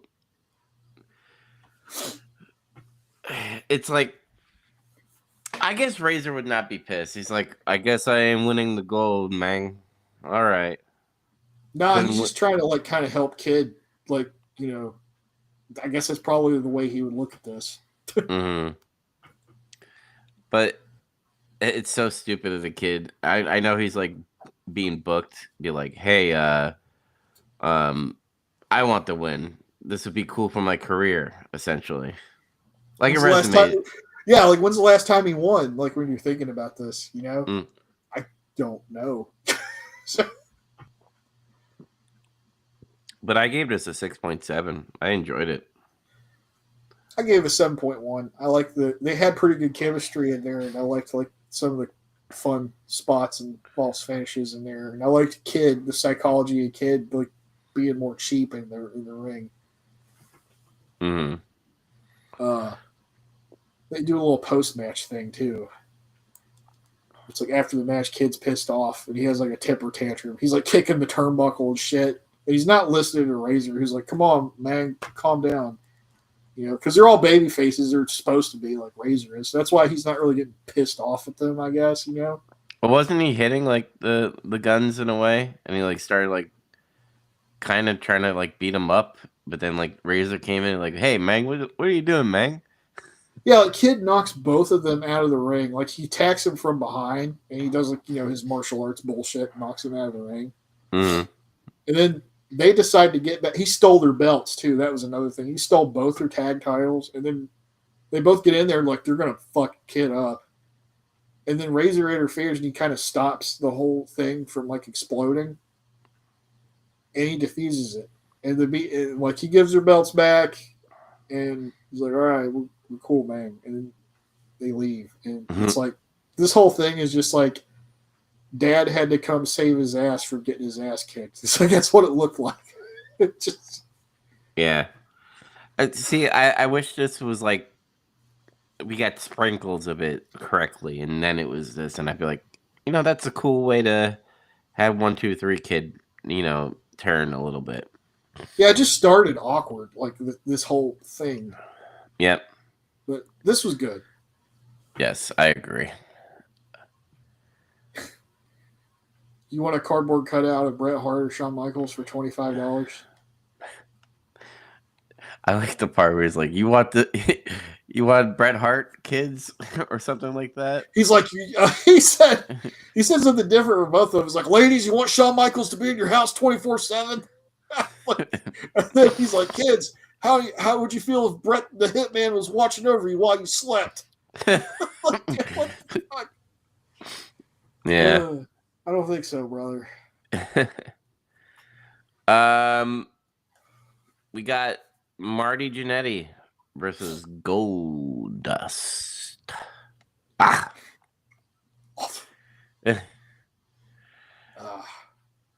They've been hyping Goldust like since before this. It's just we haven't seen the vignettes because, like, I think they were hyping him up more during the summer, and we weren't really watching the Raws back then, or they probably were on Superstars episodes. I actually did see one of them that was the audio was really, really bad. Where he's in front of a movie theater and there's cars, but the video of that movie theater and cars was loud over his promo. Yeah, I don't like that one. The other two are a lot better. Yeah. The one where he's like out there at night, he's got like the little hat, and then the one like it's kind of like in the evening somewhere else in like L.A. and he's like just talking about like lightsabers exploding and shit. Mm-hmm. So hot. Yeah. Those vignettes are fucking great though. I have to say, because I think I brought it up in the chat. I was like, man, did Dustin Rhodes like get fat? Because I think he gained a little bit of weight while he's been off. because that bodysuit does not make him look good. Nope. Hey, he's still not as heavy as he gets later though. Yeah, he gets worse, but like this doesn't look good. I think they change it later. Like this is still like the early phase of his Gold Dust stuff right now. Mm-hmm. This is costume and stuff will get better. Yeah. Or that or maybe he loses a little bit of weight. They give us a little promo of him before the match starts though, and he's like, "There will be lights, camera, and oh so much action." He does the Sunset Boulevard thing, Mr. DeMille. I'm ready for my close up. He was doing Tony Storm before Tony Storm. Yeah, he was. And then like Goldust gets probably the most elaborate ring entrance done to this point in time in wrestling. Yep. I still think his entrance and music is fucking cool. Yeah, it is. Mm-hmm. I like this. I always like this gimmick, like up to a point, the Goldust gimmick, which is like when they got weird with it. Yeah, they go through like a lot of valleys and stuff where they when he becomes like Goldust in the Attitude Era, it's like, oh my god, he's in lingerie. This is kind of weird but I like funny. that. The Yeah. artist formerly knows Goldust shit. Like, Yeah. But then he like comes back, and I love Booker T and fucking Goldust as tag matches. I kind of think it was funny when he got electrocuted and he was like doing Tourette's. Like he's very versatile as far as being a serious wrestler to a comedic wrestler, essentially. yeah, he's got range. Hmm. Did you have any thoughts about this match? I thought Marty tried his best to kind of like work with him. There were certain times where Goldust looked flat. I don't know if that was nerves or anything or something like that. He just looked sloppy at times, and I think Marty tried to help him out big time. But Marty fucking sold, dude. There was times where Goldust got a couple of like clotheslines, and just throwing fucking Marty into the pole, and he just fucking like died. And I was like, that was nice of Marty to do that. Yeah. Mm-hmm. Like I don't have a lot of notes about this. It was kind of long. Yeah, too long in my opinion. I think it was like I think Goldust should have been faster. He probably should have had more offense than what he did. Mm-hmm. He kind of spent a lot of the match getting his ass kicked, which is like weird. Yeah. Goldust tried to jumpstart it, and Marty cut him off, and then he does like a backdrop and he clotheslines him out of the ring. It's like, okay, that's cool. And then I noticed this in the match that Marty's not really over with WWF crowds anymore, it seems like. Mm-hmm. He wasn't getting that much of a reaction. It's like he didn't get that good of a reaction when he came out. And like through this match, he didn't really get any, babyface heat on him, so to speak. What the fuck was Marty wearing? The same thing he was wearing last time we saw him. That weird, Yeah. I'm wearing, it's like rocker shit, kind of. But, It's like 90s shit. It's kind of 80s shit, really. Yeah, true, yeah.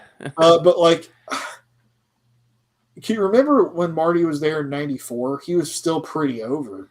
Yeah, he was getting cheered. But because I think, like, essentially they're still in that rocker mode. Like, oh my God, Sean screwed you, and now you're back to get kind of your revenge, I guess. Maybe question mark. And Yeah. and now Sean is like a face. Got beat up by thugs and shit, and like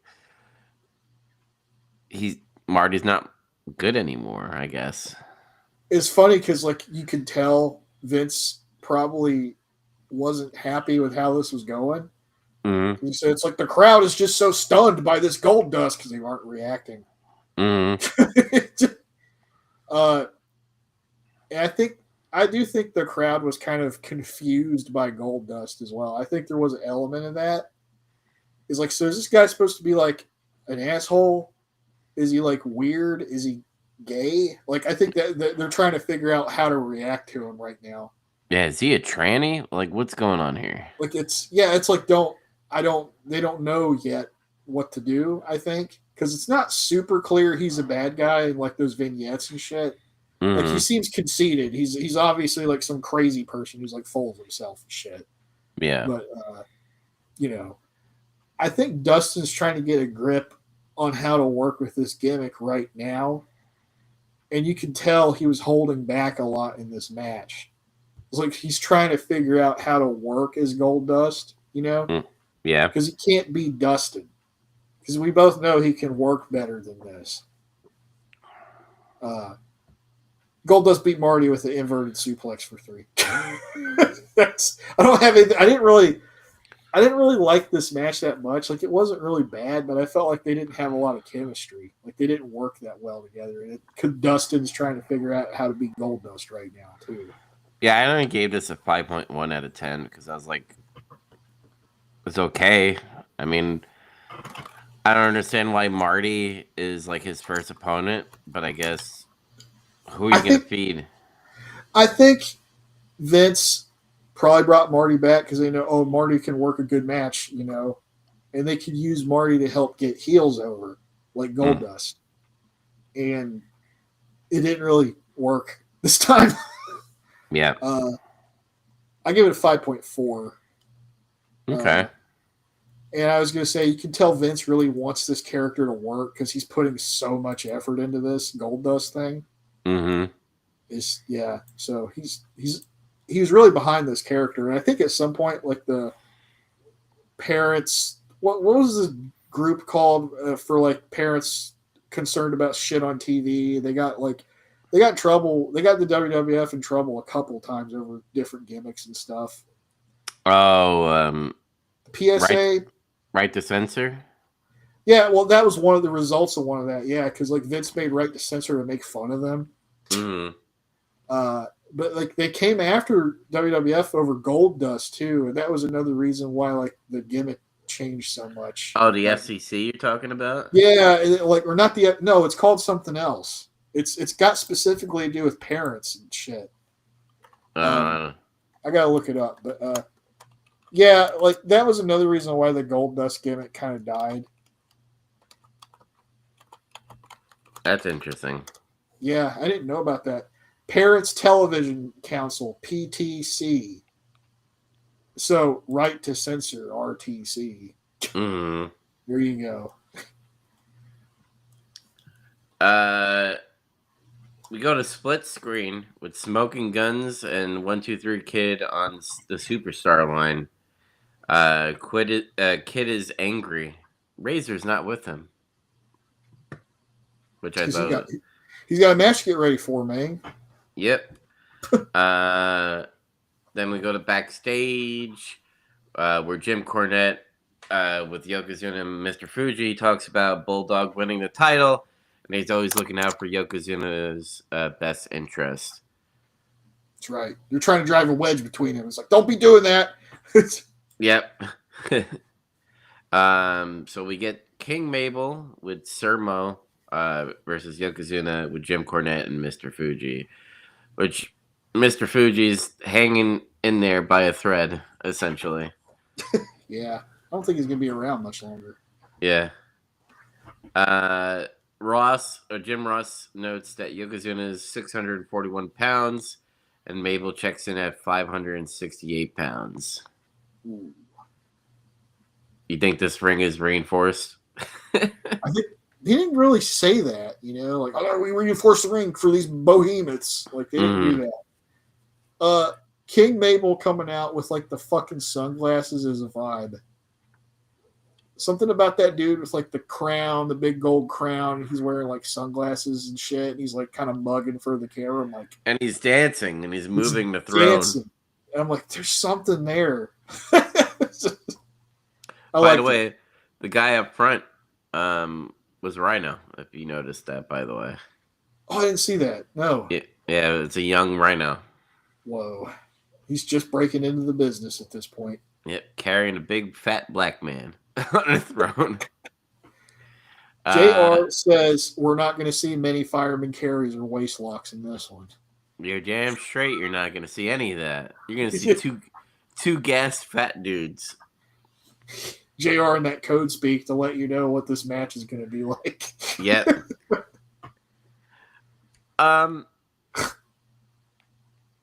Because I remember Gorilla Monsoon being like, hey, I have an idea. They're going to face each other at In Your House 4.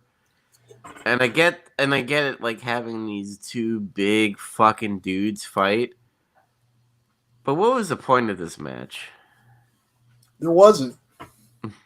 I think the point was this is an attraction match because it's like the two big freaks fight each other. That's like an old wrestling thing, like an old booking trick they used to do, and they still try to do. Vince loved that shit though too. He loved doing that. We're gonna big behemoths gotta fight each other. People are gonna fucking love it. Do you think this was supposed to be Taker's spot, essentially? Taker was supposed to fight Mabel.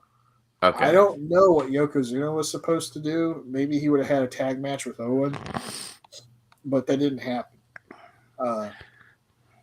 Like the whole idea, the philosophy behind this is like typically, this match is going to suck, even though they book it, but they'll steal the house out of it, so to speak. Like, because people will be like, I want to see these humongous fat guys fucking wrestle. Who's going to win? Like, you can do it one time and then you're done because nobody wants to see that again. Yeah, you got people to watch it, but then you got people to boo you. They boo you at this match. Yeah, and it's like it's weird because both guys are heel and everything. So that's another thing. This is a heel versus heel match. Yeah. So like nobody's a good guy. You could argue maybe Yokozuna has some more goodwill because he's kind of been there. He was like a world champion and shit. And he's kind of with Owen Hart, So, and Jim Cornette's there. Yep. But it's just two big fat guys fighting each other, and it's never good unless it's Bam Bam Bigelow versus Vader. Yeah. So, it ended on a double. I'm not going. It sucked. It sucked. It's essentially it was an angle, I think.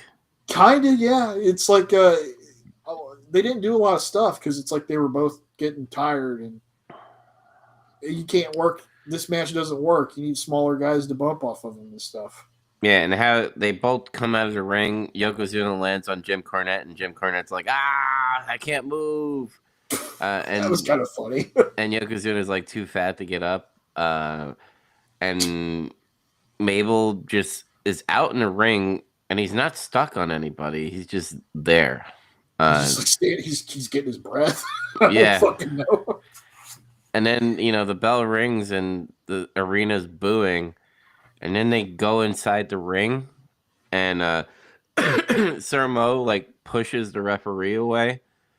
And then, like, Jim Cornette gets in the middle. And Mabel and Yokozuna hug. And I did like that. That was funny. Yeah. The heels hugged and everybody booed it. Yeah. That's what always happens when the heels don't fight each other and they hug instead. Mm-hmm. I don't have a rating for this. All I just said it sucked. I did rate it. Okay. I will say real quick. The finish was that it was a double count out, so nobody got beat. Yeah. And then after it was over, Vince said this was a less than stellar matchup. So that was Vince code for his fucking sucked. Why did I do this? Thankfully, it was kind of short. It wasn't that long. I think it was just like a few minutes. It felt like time was expanding as I was Yeah, watching it. usually like when you're in space and there's a black hole next, or no, there's a huge sun next to a huge planet, and you notice that it takes forever to go around this big ass sun. That's this match. There's so much gravitational pull inside of that ring that time has slowed down. Time is dilating. Yeah. I gave us a 3.9. And see, like, so it is a bad match. That's bad territory for me, is when you get to 3. Mm-hmm. I've seen a lot worse matches than this too at the same time. Yeah. We both have. Mm-hmm. So, like I said, they thankfully had enough sense to keep it short. Yeah. So, since Gorilla Monsoon made an amazing match of Mabel and what do you call it? Yokozuna, he's in the ring with Doc Hendricks. Yeah. And Dean Douglas is called out. He's all smiles, that dumb face that he has. And Shawn Michaels comes out to a decent reaction. You could tell his face is fucked up. His eye is all bloodshot and shit. Then he hands the IC title to Gorilla and gives it to Dean Douglas, which I guess I see your point. Like, it made Shawn super sad that Dean Douglas is a champ now. He went to give it to Gorilla, Shawn did, and Dean came up and snatched it from his grasp. Yep. And he was like, "That was easy." Like he's laughing. He's such a fucking villain. It's stupid, but like I guess kind of it is what it is. That's what Vince wants. Yep. But they did Shawn started doing like the Hulk movie where he's like hitchhiking and stuff. He does that back to Gorilla.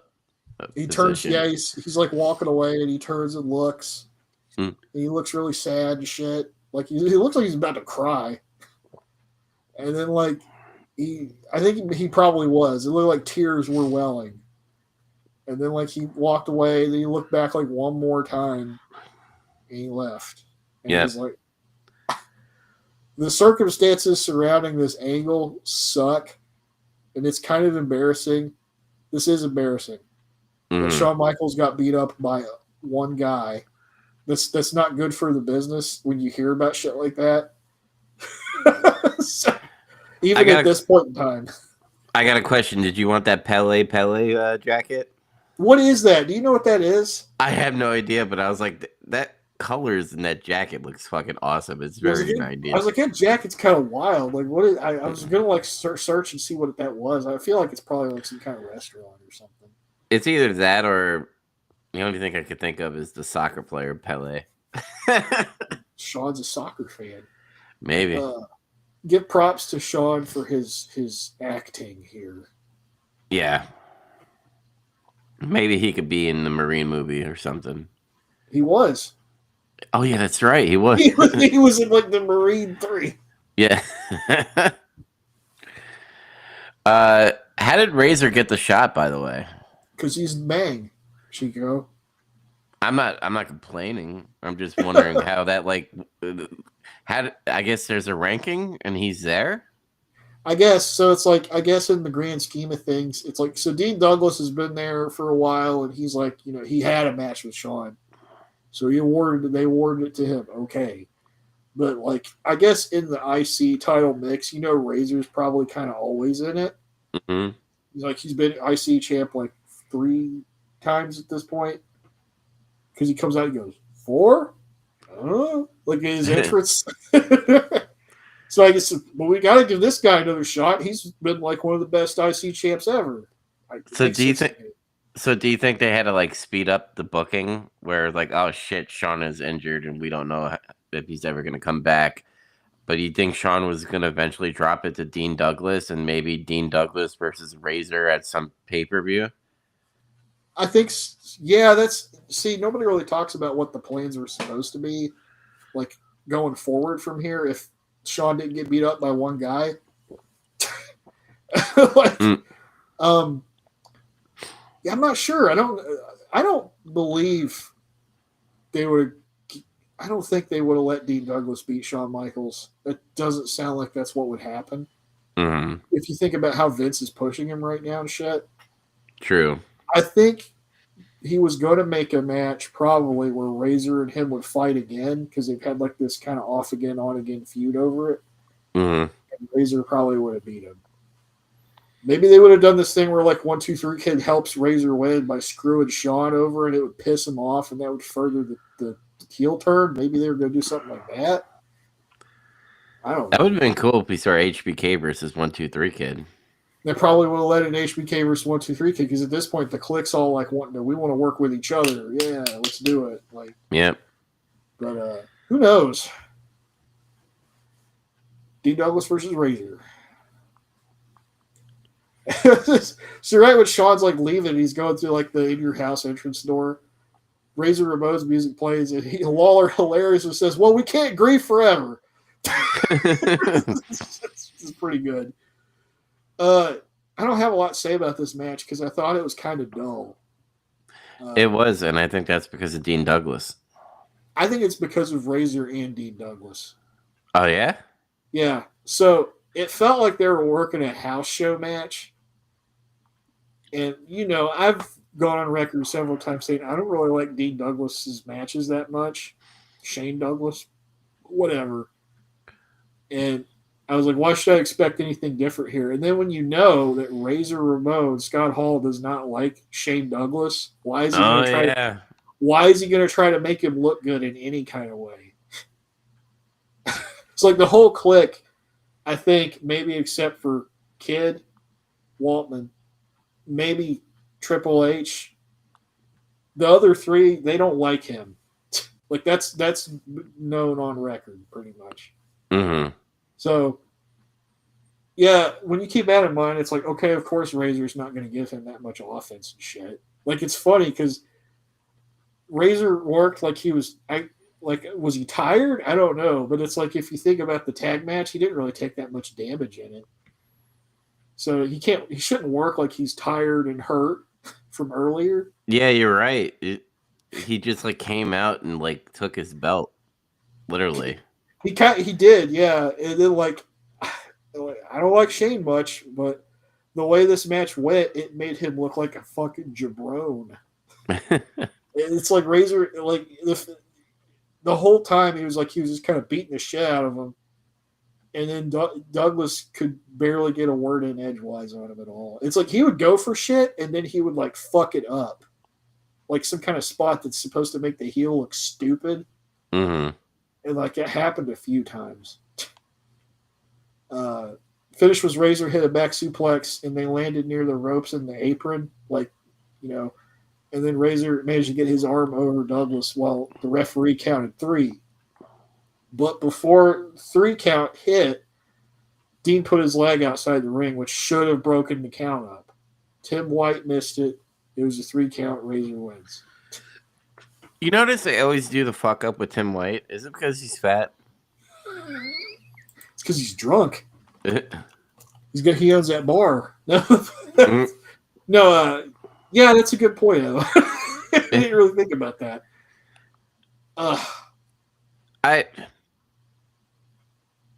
So I'm wondering, obviously they're going to do more feud with Razor and Dean Douglas because even Vince sees, unless I'm missing something and this is where he leaves WWE. I was going to say, it's funny you say that because the answer to that is nope. No, there is no return program or anything like that. There is no rematch. Did he get sick of the clique at that point and just left? I think so. I think he's going to leave pretty soon. If I remember right, when I was reading about this show, he's not there much longer after this. Good.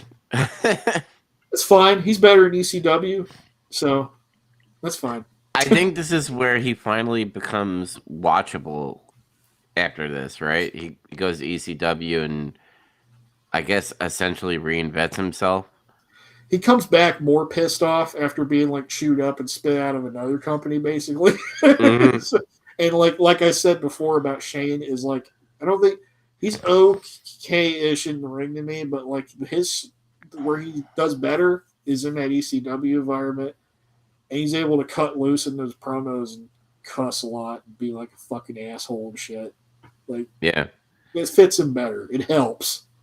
I do like the story because you brought up that like Scott Hall and Shane Douglas doesn't like each other. And this is like around early 2000s, and Scott Hall like brought his like son or whatever to the ECW, and like everybody caught wind of Scott Hall being in the stands and shit, and like Shane Douglas had a fucking like fit about it, Yeah. where he like went up to Scott Hall and like tried to pick a fight with him, and Scott Hall's like, "I'm here with my son Chico, even though I'm doing Chico, like Razor Ramon." Uh, but he's like he wasn't phased, he wasn't pissed off. He's like, "I'm just here, dude." And I was Plus, invited. He was invited by like one of the ECW people. plus you got to think at that point, like this incident that probably caused all this animosity he has against him and shit. It was like 5 years ago at that point. Yeah. It's like, damn, he's still that pissed off about it 5 years later. Like, you know how Scott Hall is. He doesn't really take the business that seriously either. And he was still over. What's funny about this is like Scott Hall was still over Shane Douglas in the early 2000s. Because Fuck yeah, he remember, was. Scott Hall came out to that Lauryn Hill fucking song, and the fans went nuts in ECW. Yeah. This It's Scott Hall, just that dude's a star. I'm sorry, Shane Douglas was never a star. even in Started as his even in his own Fed, like where he's big and shit, he's not over with the fans.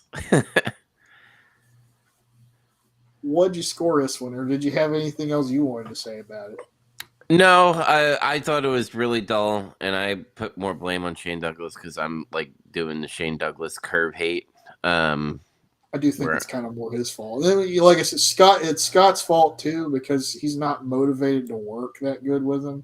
yeah, So it's yeah, almost like the Hulk Hogan and Shawn Michaels match where Shawn Michaels like overly sold, where even though it was funny to watch, but it didn't look really well at the it didn't same look time. good, but he's still entertaining.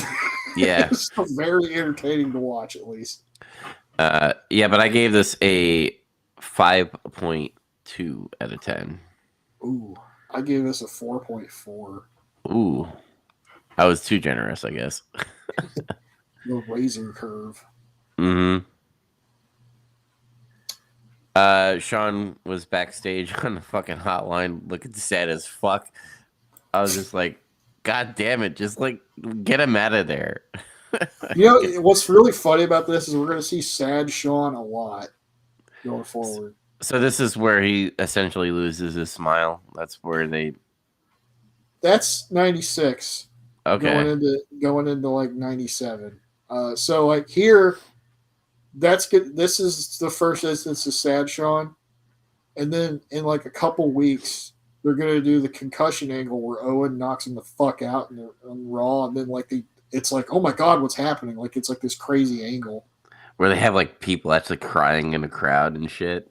because they sold it. They made it look like he really wasn't supposed to be hurt. Especially the thing that made it was Owen's reaction to it, Mm-hmm. which is great. And like he has to come back again and be like, I'm hurt again and I can't wrestle again, and he looks sad again.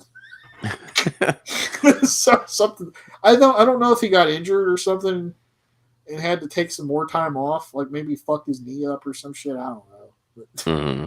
I don't know the story behind that one. So Bret Hart's coming to the announcer table, where I guess, which by the way, I love the Calgary Hitman jersey that he has. I don't even like hockey. That's cool. Yeah, I actually do want to get like a hockey jersey of that logo. I know Yeah, they have it, but I need it in my size. is that still a team or is it gone? They're called the Calgary Flames. The Hitman jersey, I think they might be like a AA team, like a farm team, maybe. Oh, Because I like think, minor league hockey kind of. yeah, I think because Bret Hart, like, obviously he's Canadian, he loves hockey, and I think he was uh got invited by them once or something like that. Like when he was big. Remember when he did like the Mad TV stuff and all that crap? Yeah. hmm He was Uh, he's still big in my opinion, and I don't understand why he's not booked for a match. I don't know. This is a thing that puzzles me. I'm gonna have a big rant about it once we're done talking about the match. hmm But it's like he came out and got this huge pop, and he's out here to do commentary for this match, which is like that could have been okay even if he had a match earlier in the show. You know, he still could have come out and done this because he's the number one contender for the world title after this. Yeah.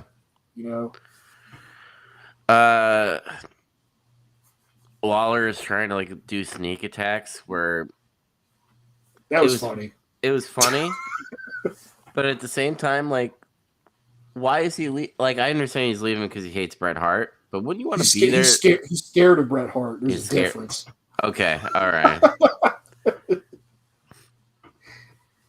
But yeah, he does this thing where he tries to sneak attack him like 3 times, and like they do like a funny Tom and Jerry bit. Like, I think Brett didn't know he was going to do it the third time because he looked fucking surprised. And he's like, what the fuck? Oh, he's had to chase him again. yeah. This I gotta bring this up because fucking Diesel can't. Now I know why Kevin Nash doesn't speak a lot in general. Like when he does it in WCW, like it's very vanilla for me. We'll get to that when he gets over there. He But has his moments more there. yeah, You know? Yeah. but it's still vanilla in a way. But Doc Hendricks is wearing a fucking two dudes with attitude t-shirt. I thought that was hilarious. And then he asks Diesel what's his mindset, and he stares at Doc and he says, "Doc, you're awfully funky." And I was like, "What?" Oh, I think he said Doc feeling funky, Oh, okay. which is still weird as fuck. And it's like, see, for the promos, like in WWF, like we was talking about the aging earlier. Around this time, I think Vince still pretty heavily directs people on like kind of what he wants out of them, you know. Mm. And this goes into like what I've talked about before, where it's like Vince got Diesel over, and then he decided I'm gonna do Diesel power, and that's fine because he was really over. And then like Vince fucked it up. He fucked up why everybody liked Diesel. Mm-hmm. And this is another example of that, where he's like, "What? This guy's supposed to be cool." I thought, why did he just have like a weird, awkward exchange and say, "I'm feeling funky"? He could have said like, "I'm gonna run a truck through him." Oh wait, that sounds gay. I think he could have said like, "Doc, I think I'm gonna run this guy down tonight," or some shit. Like, I don't Yeah, know. like that would have been fucking cool. You know, I'm tired of this shit. Maybe he gets mad before he gets out there and just goes. And it could have been a different match instead of what happened.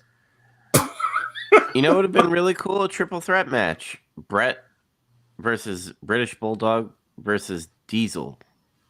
Oh, that would have been better. Because It's Brett like, would have been in there, and this match wouldn't have been turned out the way it did. and you could have protected Diesel. Yeah, and Diesel could have got protected because like Bulldog and Brett could have like fucked each other somehow because Bulldog's a heel. Yeah. And like, you know, and then like maybe Bulldog would pin Brett or some shit to help get him more over. That's fine because I think Brett's in a position now where it doesn't matter how much he loses. Mm-hmm. He's still not hurt. He's still really over, even though he's fighting fucking pirates and dentists and shit.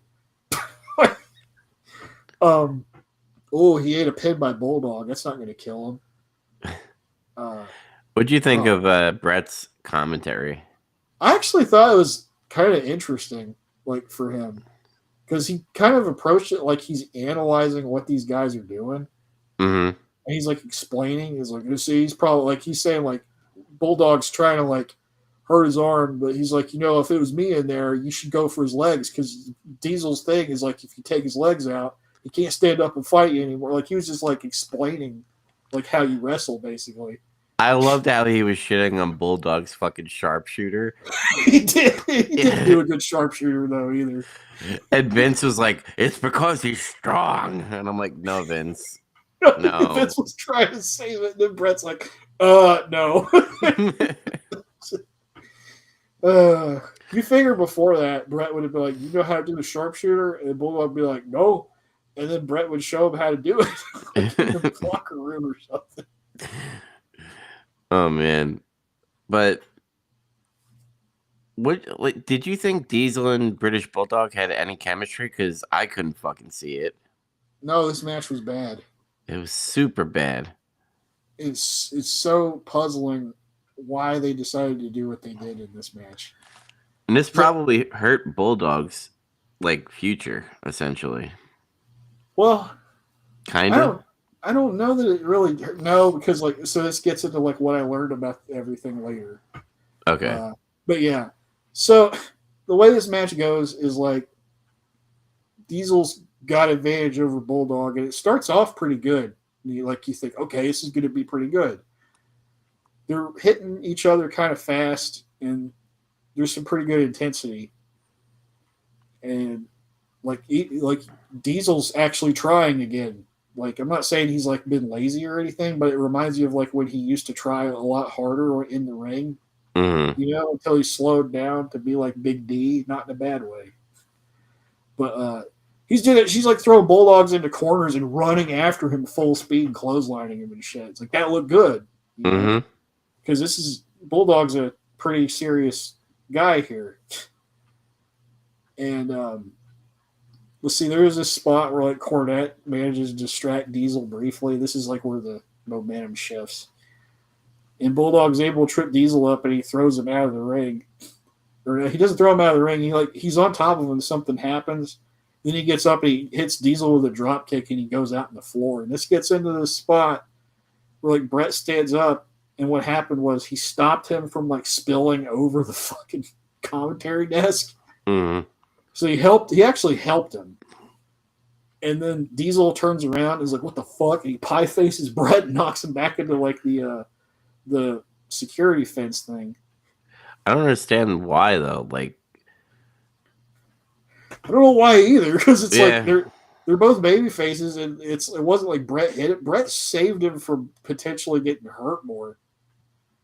And Vince tried to like pass it off like it was there was a lot of adrenaline and it was instinct. Somebody touched Diesel from behind and he freaked out. Bulldog clips his knee though when he's not paying attention, because it's like they start arguing because they have like a little stare down thing. And then Bulldog and Brett have a stare down after that. It's like, okay. And Bulldog's working Diesel's leg after this. And he does a bunch of holds and moves, and he stomps him and shit until he's forced to like fall out on the floor. And then Hebner's trying to get Bulldog back off, and then this is distracting the referee. And Cornette goes over there, he drops an elbow on Diesel's leg, and he stopped it. Those guys great. Actual manager interference. Cornette has a good elbow drop. He has a pretty good elbow drop, yeah. The match goes on, and Bulldog's working Diesel's leg for like a long time. To the point where I think it's too long, and in a very specific kind of way. Where he keeps doing like this little leg grapevine thing, and he just kind of sits on his leg, And it's like, you can work a body part an entire match and make it interesting. I've seen it. It just didn't happen here, because this isn't Bulldog's like forte. This is not really like what he does, And then after a total abuse of the leg grapevine, Diesel manages to struggle and do a comeback where he hits a big boot, and he does the rope attack. I don't know what to call that. The thing where he just lands. And he hobbles. And he hobbles, yeah. It's like he hobbled instead of running. So he's like, ugh. It looked like in one of the 2K games or some shit where your leg gets fucked up. Yeah. Diesel lands out on the floor and he tweaks his leg, and then Bulldog throws him into the post after that. And Bulldog gets some rest, like he's able to kind of shake his cobwebs and shit, and then he staggers over to the commentary desk and he just slaps the piss out of Bret Hart. And then like Bret rushes Bulldog because he just slapped piss out of him, and he fights him and he causes a DQ in Bulldog's favor. Why?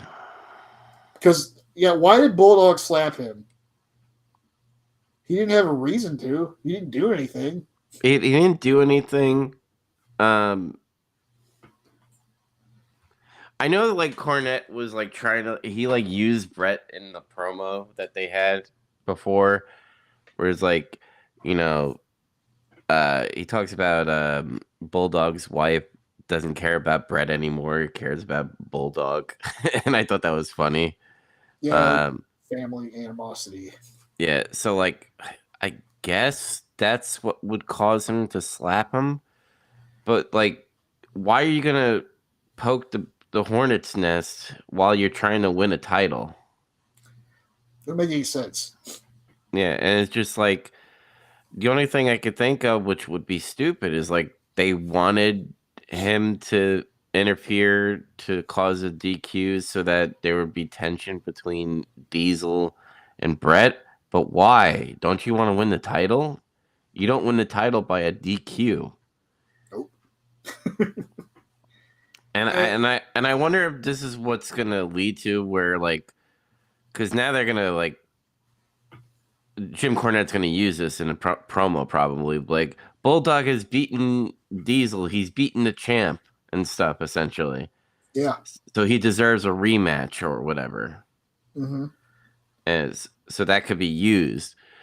I'm just really confused on this. And then like the awkward thing at the end where like Kevin or Diesel's pissed off that he lost. He starts like getting into like a fist fight. Yeah, they have like a little hockey fight. Yeah. And I was just like, that's lame. Like, why?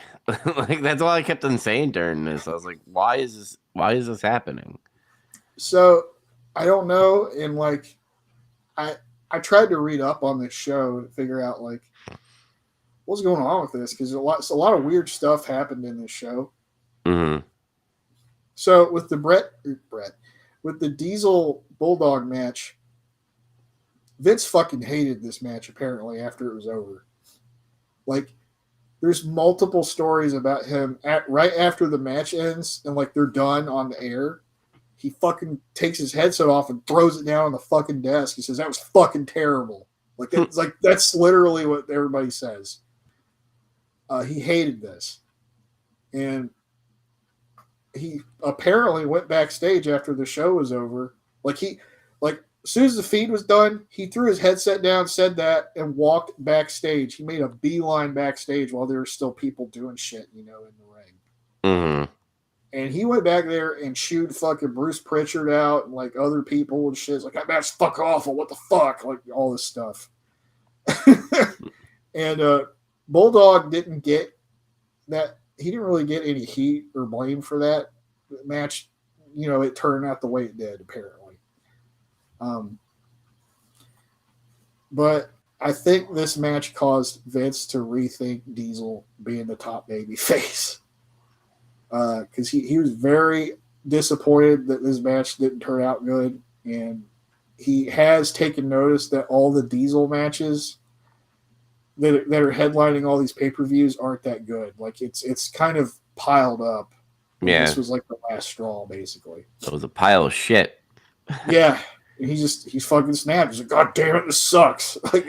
But it's not all Kevin Nash's fault. I will defend him on that. It fucking Vince making him like the baby face in the face of the company, and him like saying all these weird fucking lines and shit. Yeah, like you diminish the coolness of Diesel, and then how is he supposed to portray that in the ring when you make him lame? That, and it's like, who booked him in these matches?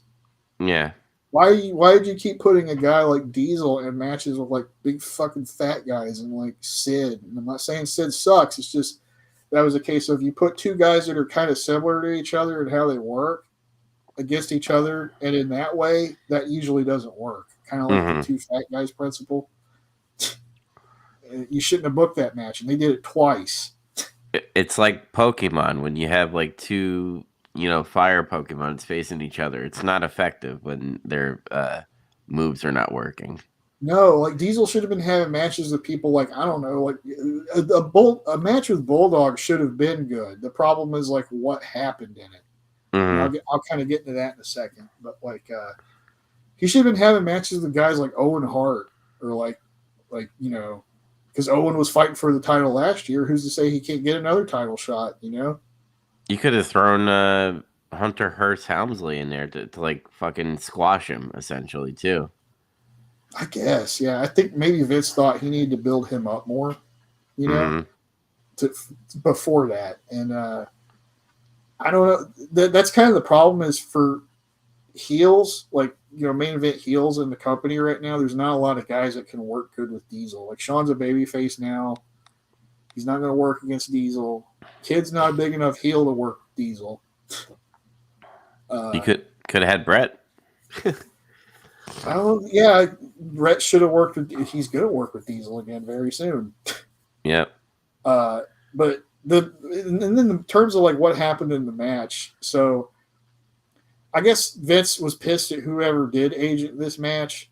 Like, I don't know who it was, but the finish sucked because we're talking about how it doesn't make sense. Mm-hmm.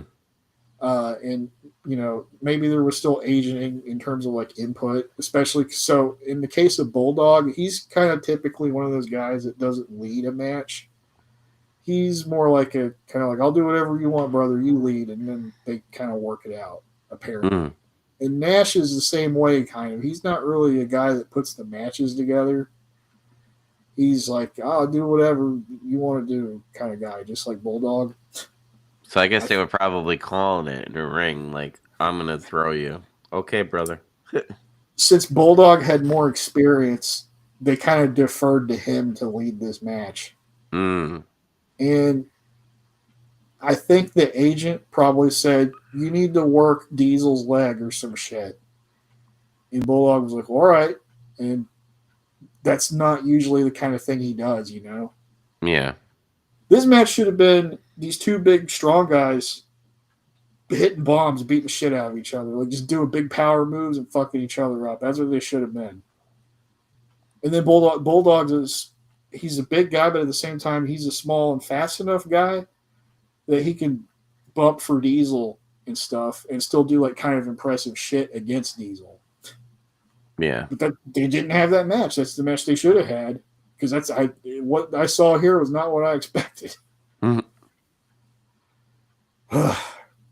So that's the whole backstory that I know about this match. It's infamous online. This match is. It's like considered one of the worst main events in like WWF history. This match. It was just lame. It was boring. Like, the only like highlights I think is like the goofiness of them messing with Brett, and then Cornette hitting the elbow drop, and like the first part of the match and stuff. It's just like, do you think leg holds. You think they got gassed at some point? No. I think Bulldog just didn't know how to do what he was doing. Like, he didn't think about it the correct way. He was like, I'm working his leg. He was. He just didn't do it the right. It goes back to what I was saying, where it's like you can work a whole match where you're just more focused on some body part and it's interesting. And he didn't know how to make it interesting. Mm-hmm. I forgot Cornette did this really funny thing where he like army crawled and then like was punching Diesel's knee and shit. That was like hilarious. Yeah. Forgot about that a little bit. What did you score this? Unless you got anything else you want to say about it. No, I gave this a 4.7 out of 10. Whoa, that's what I gave it. Because I was just like it started out okay, even with like the shit that happened out there with Diesel, Pie Face, and Brett and stuff. Mm-hmm. All right, still this is okay. And then it got a bit boring. And it started getting not good. It was too bad. Yeah, for a main event, this is not what you want. Yeah, I've seen a and lot worse matches in this, but it's still not good. man, I seeing Vince probably fucking strut to the back must have been terrifying. Yeah, because this is not a good year for him. Like financially, like this is like the first time that company loses money. Like after Mm-hmm. he gets control of it, and it fucking pisses him off. So, and then this goes back to like, what the hell were they thinking with this show? Like, why did you have a Canada show and a pay per view, and you didn't have Brett advertise for the card Or Owen. or Owen? Owen was in a dark match too. Yeah. Like, like they reacted good to Bulldog because everybody in Canada is familiar with him, you know. But why weren't Brett and Owen on this card anywhere? I have no idea. It's just They could have fixed all this if it was Owen versus Diesel. yeah, that would have been pretty cool. It would have been a good match, I think. uh so I guess looking at this at a whole, it's not a good pay-per-view. No, most people don't have fond memories of this. This pay per view was so bad. This is another thing that they didn't release it on home video by itself. You know how back then they would, for every pay per view you got a VHS for it. Mm-hmm. This wasn't, and Oh, it had to get paired with like the next in your house or some shit. It was like a bundle. That's how bad it was apparently. yeah. There's some, positive things in this pay-per-view, like Razor being IC champ, even though that it was like a dull match. I'm all for more Razor. The tag Uh, match was pretty good. Tag match was good. Uh, The opener, yeah, Fatu versus Hunter Hearst Helmsley was, decent. Marty and Goldust was kind of awkward a little bit. yeah, Uh, didn't end up what it should have been being. yeah, I don't think it was a good matchup. Essentially, uh, then we had the two fat guys. That wasn't a good match. That was the worst match of the night, really. hmm But in terms of like positioning, like the main event shit the bed. Like it just God. Yeah, it goes from the fat guys to Razor and Dean, and then to the main event, and the main event just shit the bed hard. Uh, so, It's like the show just fell off of a cliff progressively. It's like every match got worse one after the other for like different reasons. hmm oh man, but I gave it a 4.5 out of 10 this whole show. My score was just a touch higher than that, but like talking about it, like, having like therapeutic like discussions about it makes me modify my score a little bit. Mhm. I'm gonna give us 4.7. All right. I got attendance for it and buy rate too. Okay, what is it? In this arena, the attendance was 10,339. If you notice, there was a spot in the arena that was like there was nobody there. hmm Kind of reminding you of like an AEW show sometimes, where like Yeah. a whole third of the building is like not sold out, even though Vince said it was sold out. So is this like Vince trying to get into the Canadian market essentially? Oh, he's been in the Canadian market already for quite a while. Because like, Mm. so who the fuck did he buy? So he basically bought out Stampede Wrestling. He bought out whatever the fuck Jack Tunney had because he was a promoter up there too, and somebody else, but not Montreal. I think Montreal kind of stuck around for a while. hmm So Vince has been in Canada since like the 80s. I They've guess had it's Winnipeg. Winnipeg is probably just a smaller town, it probably. was yeah, it's a smaller town, but like that arena has 15,000 capacity. Missing Uh, 5,000. yeah, so they were, yeah, and then like the buy rate was 90,000. And what's the buy rate for the last one? So the buy rate for the previous In Your House was 160,000. So, like the thing with Undertaker getting hurt and not being able to wrestle, and Shawn Michaels getting hurt, and them being real wishy washy about what his status is. Apparently, a lot of people think that both those things really affected the show. Probably did. It probably did, and I still say not having Brett on the card advertised in a match hurt it too. Yep. Like what the fuck? So stupid. All right. Well, what are we covering next episode of Getting Some Color? Well, tough guy. We got Nitro and Raw on October 23rd, my birthday. And then we got Halloween Havoc on October 28th. Those are the next things. All right. So remember to watch those programs and then come back, which I think we're doing Friday, Yep. as far as the show. So come back here. We're on YouTube, Big Trouble Media. Make sure you like and subscribe on there, and then eventually it'll be on all podcast services, the audio version, but mostly video. We're gonna have like some upgrades as far as for this show, where we'll have like Zach has some video that we're gonna insert into the intro or the outro. Yeah, we used to do that. Mm-hmm. And then I might have some like slideshows to show like what we're talking about, so you can see visually like how goofy some people's attires are, or a spot that's funny to look at. So until next time, everybody, remember to get some color. Peace. Don't get beat up by a Marine. Yes.